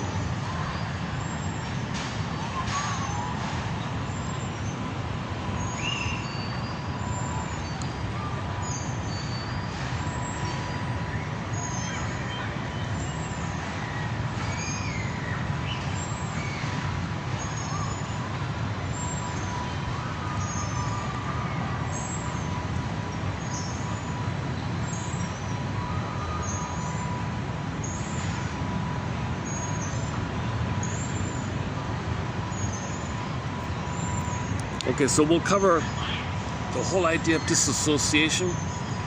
So religious stories tap into something, tap into amnesia, so you're kind of drawn in like that. Okay, the idea about the face, meaning the symbiosis. Okay, the idea of triggering the blissful oneness, the good feeling like that, and the babbling one. And just the general pattern of, you ask, and then the big one gives you, so pray and he gives it to you, that kind of thing.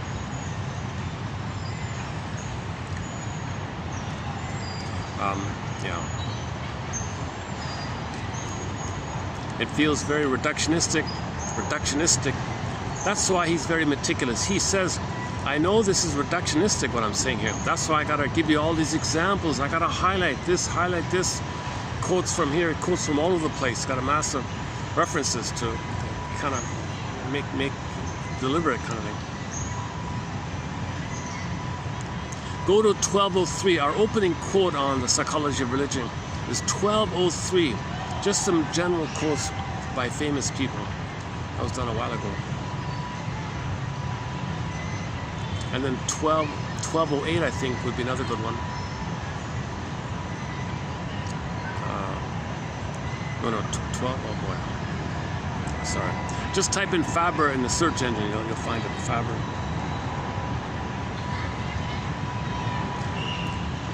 Okay, let's play the song.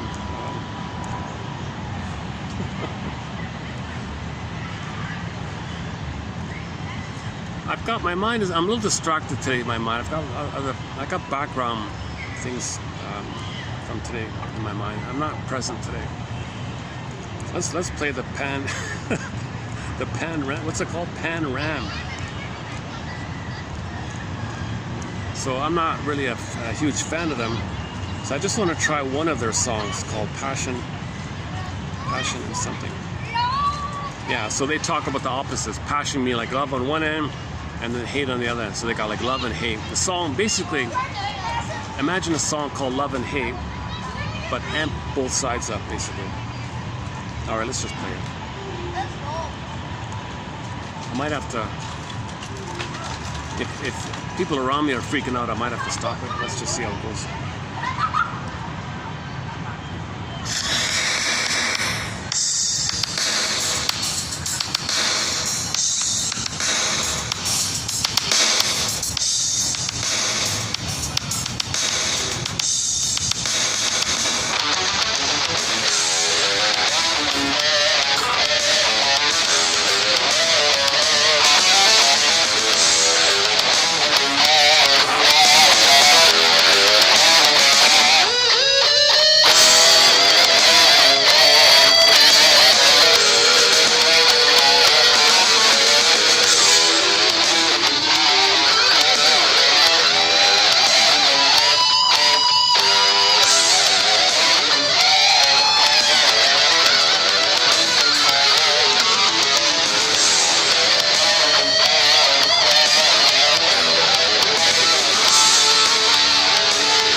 Don't need the late night news. Let the pictures run a sign of light. Oh, the city is empty in black and gray. And I say it's lost, fading far away.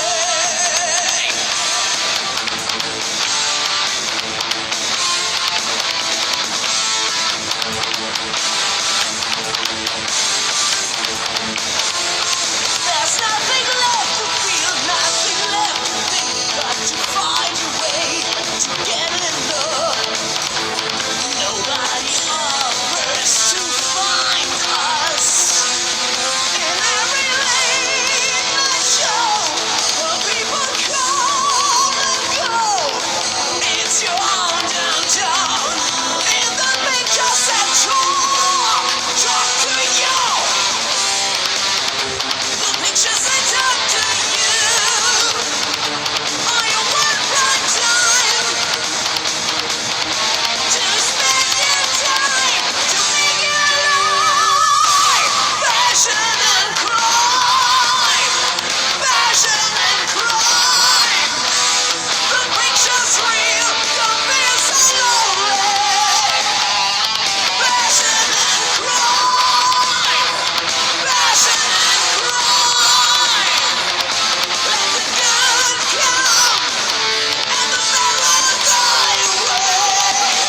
Yeah, I'd love to trim out some of the noisier sections of the song and keep the melodic parts. So this 8-minute song, personally, I would love it. I'd like to be able to make it a 4-minute song maybe. But, so I will play the whole song next time. Just an experiment, trying out new songs here. There's a website I just found called Radio, spelled with 5 O's, or Radio OOOO, and they give you a world map. Well, there's the basic free feature in the premium, but you can still, with the basic free one, you see a world map, you click on a country, and you got decades. You click a decade, and you'll get sample songs from that country, from that decade. So it's a little fun like that.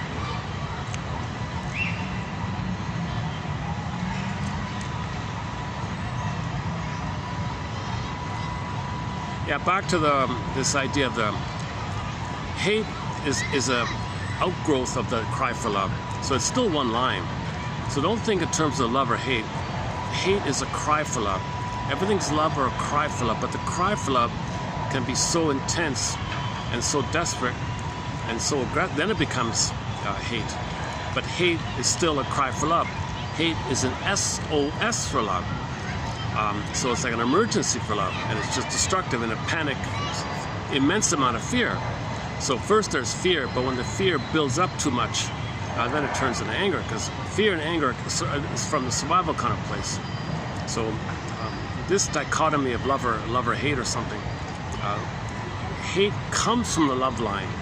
The love wish line, add tension, then it flips to hate. It's still the same one line. That one line is the cry for love, attachment, hunger, attachment, striving, constant craving. All the baby's energy is to connect to the mother. So all the baby's energy, life, Fairbairn's line is life force is object seeking. All the baby's energy is to find the nipple, latch on, start suckling, skin to skin, mother's gaze. Oh yeah, another one about the face idea. Faber said that if the mother looks at the baby, he had the experience of being seen, recognized at the light, he said. Mother doesn't look at the baby, he feels like he's in the dark, who am I? So later on in the religious stories, oh yeah, the thing in the sky, something in the sky sees you. Oh, great, that's the light. You don't want to be unseen, that's the dark. Well, that's all code for, so religious stories are code for psychological child developmental issues. Psychological, forgotten, amnesic, childhood developmental issues, processes, okay, all that stuff we don't know. In an attempt to know it, we project it in our stories. Religious stories, fairy tales, myths, okay, that's all projection of the inner to know the inner. We don't know the inner. It's invisible, but it's real. So we create symbols that are not real. They're not real, but we see it, we can talk about it in an attempt to connect with and identify what's real, but we don't see. Again, symbols are not real, but we see it. We create them to get in touch with something that's real, but we don't see, invisible. That's our attempt to find narrative medicine, narrative memory. So this trauma is called traumatic memory, unthought known, bubbled off, we don't know it, put it into story form. So to find our story, or to convert traumatic quote-unquote memory into narrative memory, we create myths and fairy tales and religious stories. We create religious stories, myths and fairy tales. Okay. Intuitively, we're trying to get our story. So Faber was saying, like this idea about the light in the dark, he was saying, well, that's code for when the mother looks in the baby's eyes, feels seen. He feels seen. And he understands himself by how the mother sees him. Mother's perception and interpretation in the beginning, that's baby's understanding of himself. He gets his identity and the light is there. He's seen. Mother sees him. Mother sees him, he felt seen. So later on, if that's missing or it wasn't enough, then you talk about these kind of things. If mother didn't look at the baby, you might say, oh, it's all these dark ideas like that. So being quote-unquote in the dark just means mother didn't see you, mother didn't look at you, kind of. So mothers are meant to look at the baby, and the baby sees that mother's looking at him, and the baby's getting some sense of himself by how the mother perceives him, interprets him. Mother's attitude towards him, that'll be his attitude towards himself. That's the key thing. So if it's a loving attitude, there's the light. If it's a negative attitude, not look at the baby, there's your dark idea. So Faber talks about this light and dark idea, and he quotes it in the religious stories.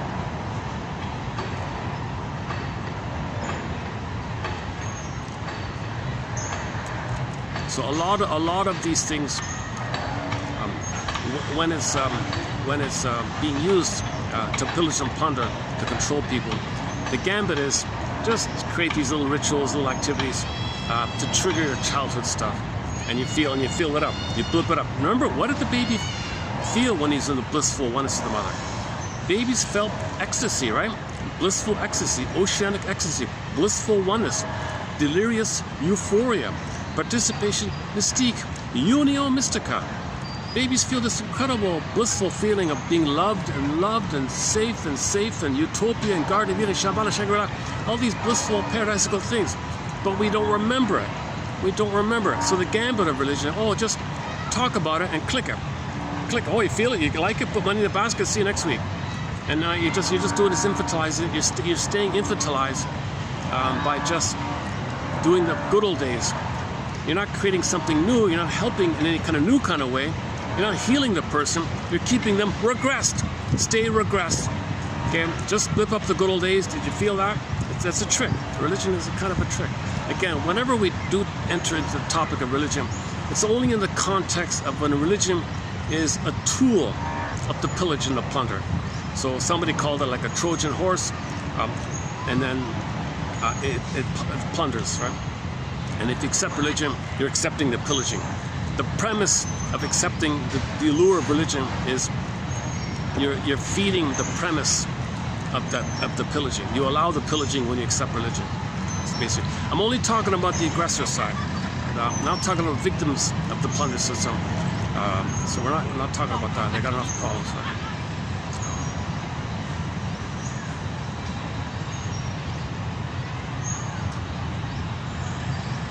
So a major 10-hour track we have is the 51 symptoms of homo traumicus, as above, so below. So the baby felt plundered, his home was taken away, he takes other people's home away, as above, so he felt. Emotional poverty, gives others poverty, because he feels guilt, pain, so he gives others debt. This kind of dynamics is the plundering activity. In trauma, the set points of cortisol are too high. So you got to plunder to have fantasy mother, to blip up temporary feelings of love and safety above the pain. Those happy chemicals go down, the set points are still there, you feel the pain. Chase the blip up, chase the blip up, chase the blip up. So we're plundering the planet for a quick buck. Play Rick Ahmed's song called Big Lie. We're destroying the planet as fast as we can. We're eating up the planet as fast as we can. Self-devouring society. So we're in this mode of too much pain, too much stress, too much adrenaline. Okay, that's fear and anger running the console. Joy and sadness are in the unconscious. Disney film. Okay, now the hope idea, Pandora. Okay, the hope, so fear and anger. Okay, and then the hope is the dopamine. Dopamine is the hope. Dopamine means chase for mother, and maybe you'll get mother. It's just fantasy, but maybe you'll get mother. That's the hope idea. So we're on the hope mode. We're constantly in dopamine mode. Remember, dopamine is like future oriented. Chase for a similar mother, so you get mother's love in the past.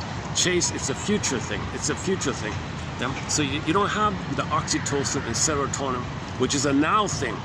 They call it the here and now chemicals.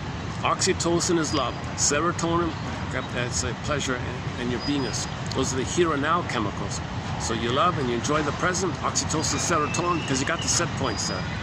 If that's damaged and it's too low and the other one's too high, well, it's too high. Dopamine is the future oriented, so you're always in chase mode.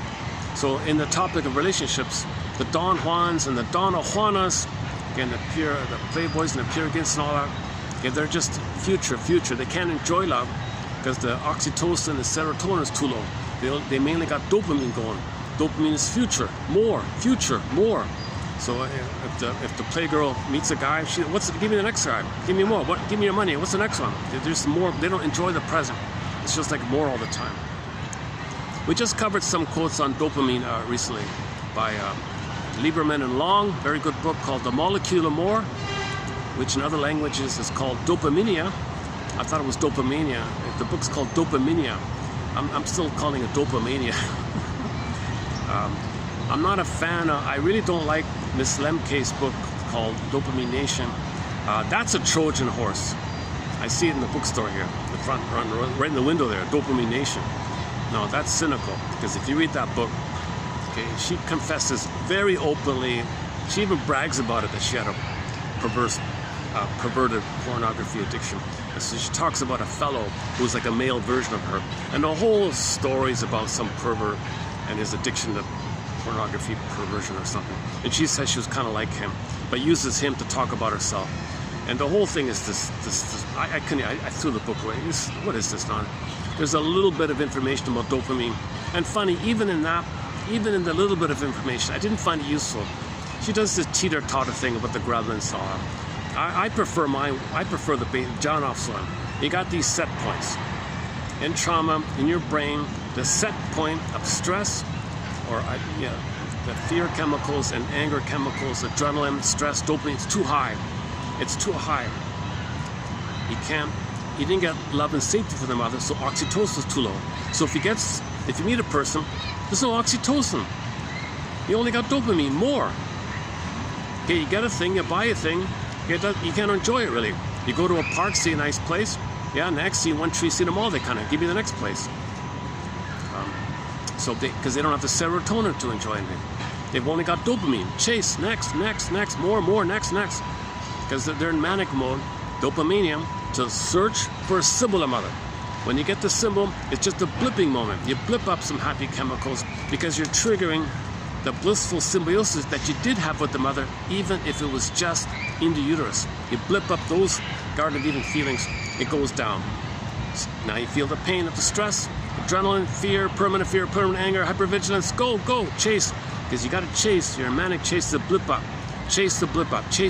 So we're plundering the planet for a quick buck like this.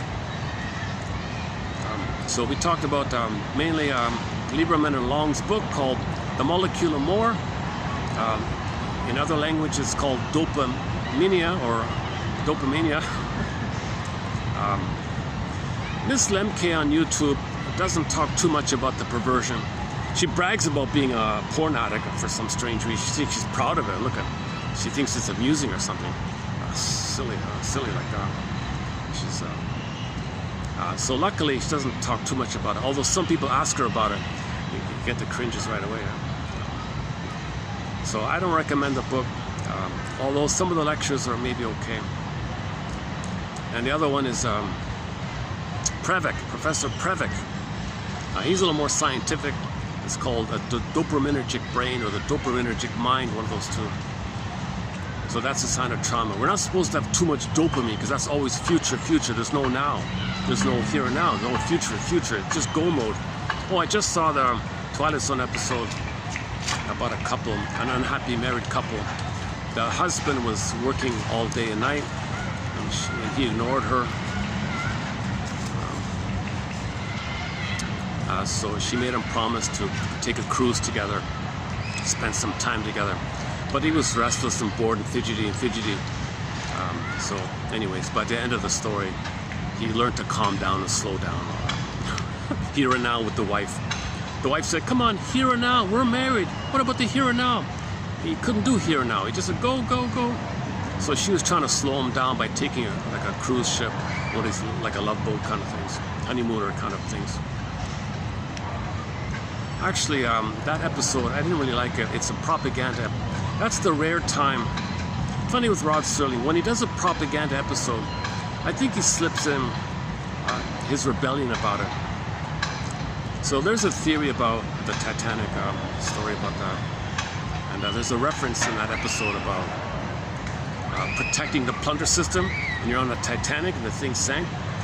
And there's a theory that because of that, play the song "The Creature from Jekyll Island." I played it once. We have one AI song, just one. Hopefully only one. For the lyrics. I did it for the lyrics. We have one AI song called "The Creature from Jekyll Island." Should we play? It's you can hear the tinsely, eerie digital sound of it. You can hear it. You can kind of tell it's AI. Let's see. Should we play it? So there's a theory that the creature from Jekyll Island, there's some kind of link. There's some kind of link between the Titanic and the creature of Jekyll Island.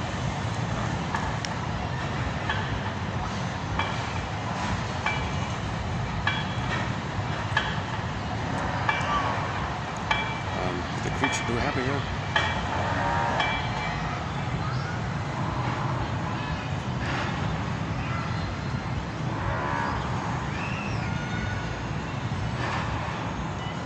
Oh, I don't think I have it anymore. Anyways, you'll find that on me. It's in the short section. If you go to the short section for about a month ago, November, let's say November 2025, somewhere in there, you'll find it.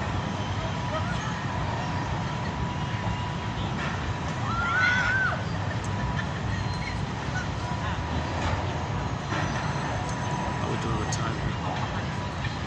Oh, okay, it's gonna get dark quickly here. Let's see, what time is it? 5:36. Okay, I've got like maybe 10 minutes. It'll get dark very soon, quickly here.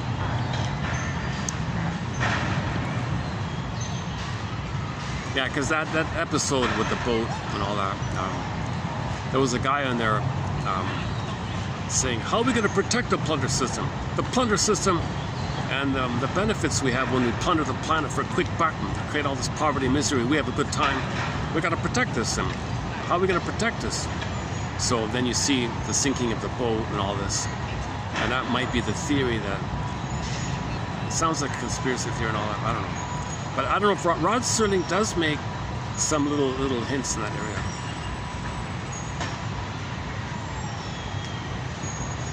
Like when he does an episode about puppet dictators, there's always somebody behind the scenes, okay, fueling it, funding it, financing it, and they're just puppets. And one episode was about a time travel. We'll take away the puppet. 5 minutes later, poof, they just put another puppet. It's not about the puppet. Organ grinder, not the monkey. Organ grinder, not, so the episode was about organ grinder, not the monkey. So one lady went back in the past, stopped a monkey, quote unquote. 5 minutes later, they found another monkey. It's not about that. You got to. So he was trying to say, you got to understand the organ grinder thing, not the monkey.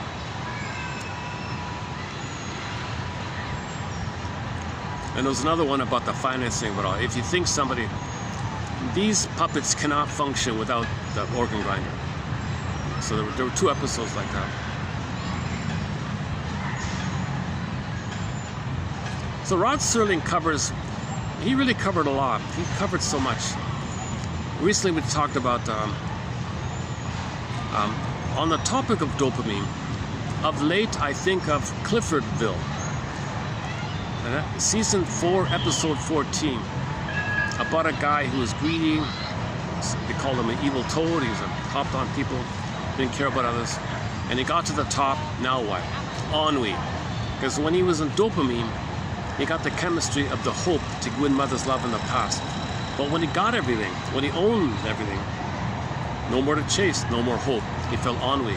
So he says to the devil, devil, take me back to the past, but leave my knowledge intact so I can do it all over again with more gusto and read more and plunder more. So, but the fine print was, but the devil was disgusted with him because the devil said, you do too much, you do indirect murder, I don't like you. So in the fine print, when the devil took this guy back to the past to redo it, yes, he had the knowledge, but the fine print of the contract was, you'll look, you're young and all that, but the personality is the same. So he was a grumpy, nasty curmudgeon late in life. That personality was back in his youth. No one tolerated him, no one liked him, he was rejected and all this, and then he begged the devil, please, please, I can't live here, take me back. Well, fine, I can take you back, but you won't be the trillionaire that you were originally. Fine, fine. You'll be based on the trajectory of where you are now. Fine, fine, I don't care, I don't want to be here. So she took him back to his present, and it turned out he spent his whole life as a janitor, cleaner kind of guy.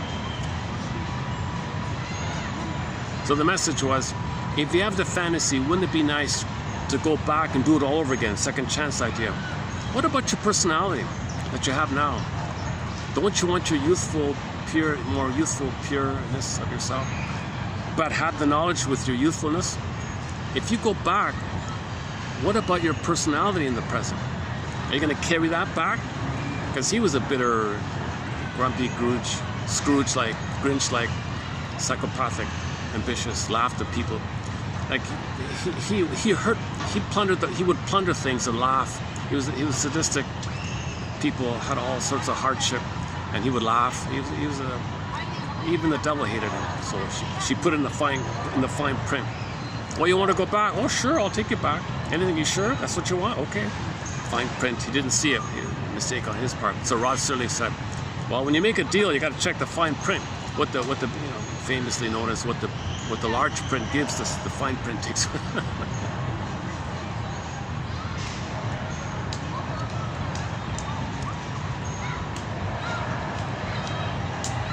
Oh, hang on. We might have someone pick them up. One of the stray cats.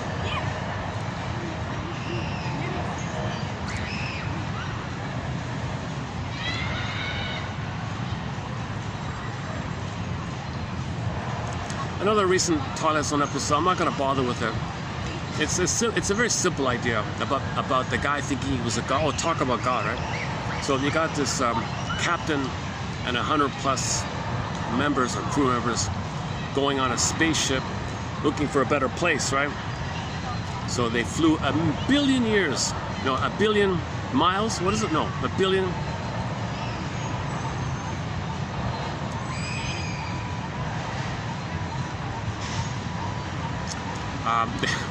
They flew to some other galaxy, and they ended up on an asteroid. No vegetation, and there were 2 suns. It was hot all the time. They had to live in the caves or something, and they waited for 30 years to be rescued. During the 30 years, you got the captain acting like a cult leader to the people, and they wanted to chant after him and follow him and repeat after me. So finally, when they were rescued by the people in the future, he said, wait a minute, no, I have to be in my cult guru status. Come on, people, stay with me here. Let's not go back. Let's just stay here so I can enjoy treating you like children. And that's his mantra to the thing. You're all children. I made you like children. I want you to think like children. I'm your parent. And the new captain who came said, man, oh man, you're a smart man, but you think you're God. That's your shortcoming. So the battle between how does this protagonist face this issue of needing his followers so he can feel important. Some people have to find ways to feel important. He made himself important by barking at him, being like a cult guru leader like this. Anyways, long story short, the crew didn't care about him. They went on the ship. He stayed behind and stayed alone, talking to himself. So he was alone, right? So the closing was he was God to 100 and some, God to 130, whatever. Now he's God to none or something.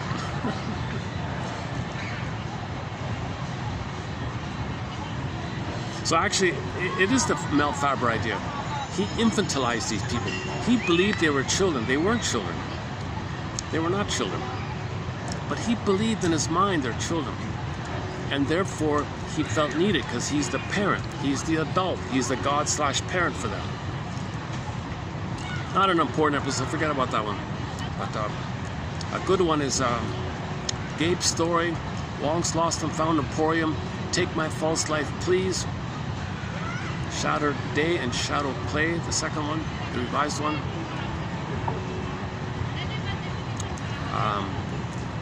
Young Man's Fancy and Nick of Time are like opposites. One where he's married to mom, the other where he can leave the mother.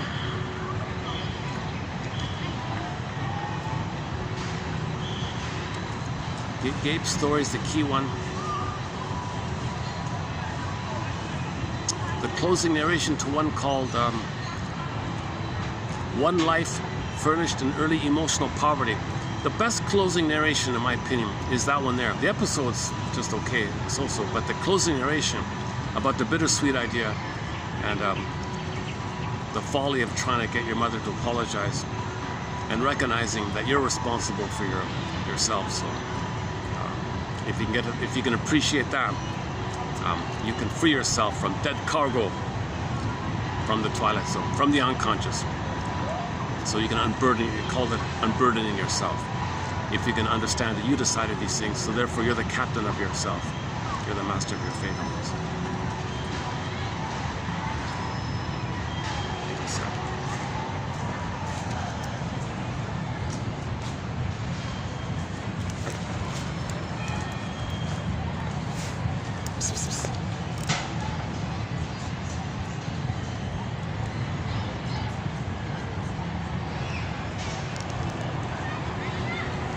Someone else is playing with the car, right? Let him. Next time.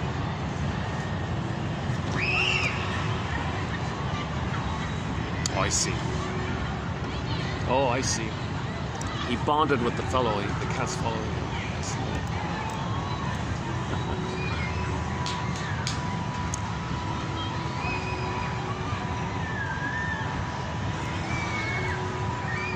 Oh, the cat stopped.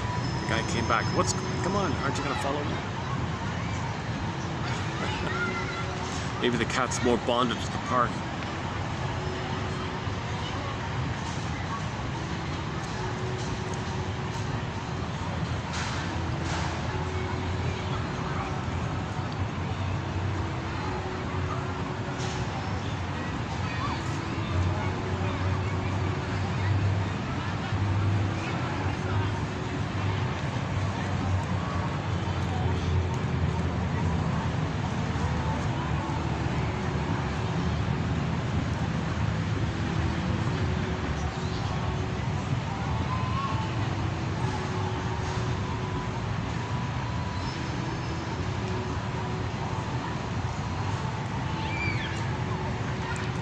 Okay, we opened up with the Kashtan song. Why don't we close up with the Kashtan song?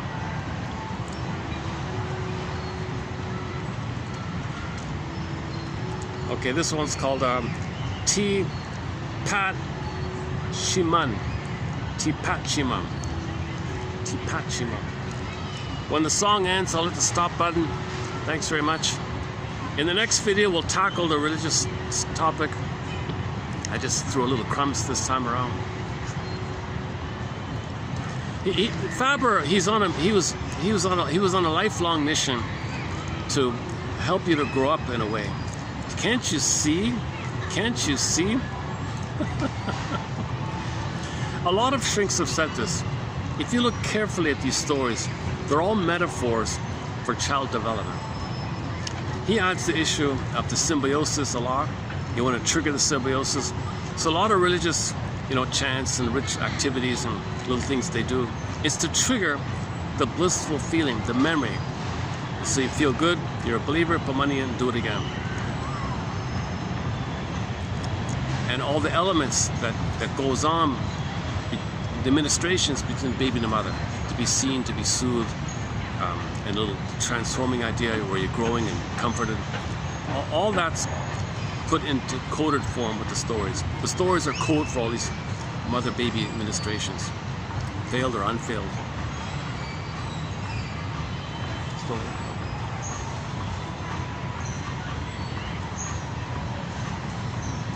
But one of my favorite ones is by Lloyd DeMoss about the phantom placenta.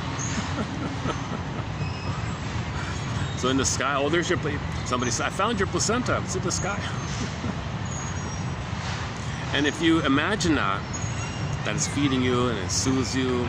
So the placenta sends down from the placenta through the center vein, okay, the main blood vein in the umbilical cord. The baby gets all the goodness. Food, oxygen, nutrients, everything he needs he gets. Waste elimination, you have these two thinner veins that spiral up. Okay, so look at the medical profession, the staff and the two snakes, one down, two up. So you describe that. Just describe the placenta. Just use the adjectives for the placenta. What does the placenta do? Describe it. Don't use the word placenta. Okay, and then blend in the good breast. What should the good breast do? If the baby's upset, it'll soothe you. You cry to it, it'll be there for it. You'll be transformed and soothed. You cry and it answers. It knows you, loves you, and all this. So and so on down the line. All right. Okay. So disclaimer. I'm not a professor. I'm not a doctor. I'm not a historian. I have not been analyzed. Played Joni Mitchell's song "This Flight Tonight." First chance I get, I'll be on this flight tonight and do a full analysis and find my. Okay, play the song by Bruce Springsteen, "Blind Spot." Find my blind spot. See, the blind spot. It's almost like your disassociation, your traumatic memories disassociate. You're blind to it like that. So you got to get into the narrative. So you're finding yourself, you're reclaiming yourself, right? Because most of you is in this blind spot. Yeah, so Joni Mitchell's song, "This Flight Tonight," made popular by Dan McCafferty. So disclaimer, once again, disclaimer. I only have a BA. I'm trying to learn this, quote unquote, how to think like a shrink, how to find the right words, how to piece together. So a lot of guesswork, a lot of brainstorming, a lot of could it be this, could it be that, a lot of just guessing around, I guess, and see if you get a feeling. So you want to guess around, and when you get a feeling, oh, okay, you're getting somewhere.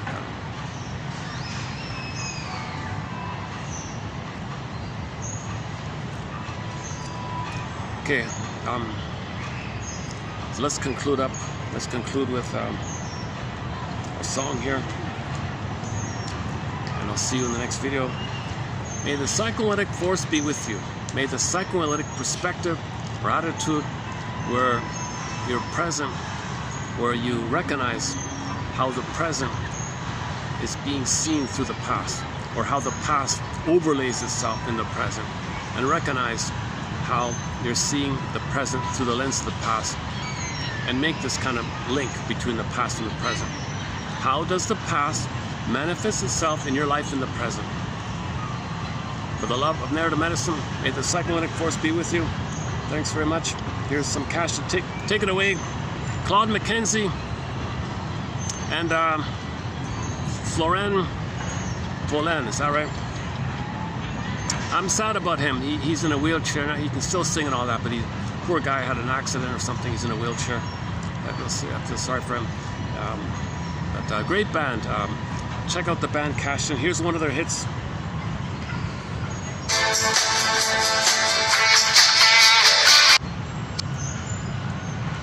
Okay, again. Okay, here we go.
Bueno,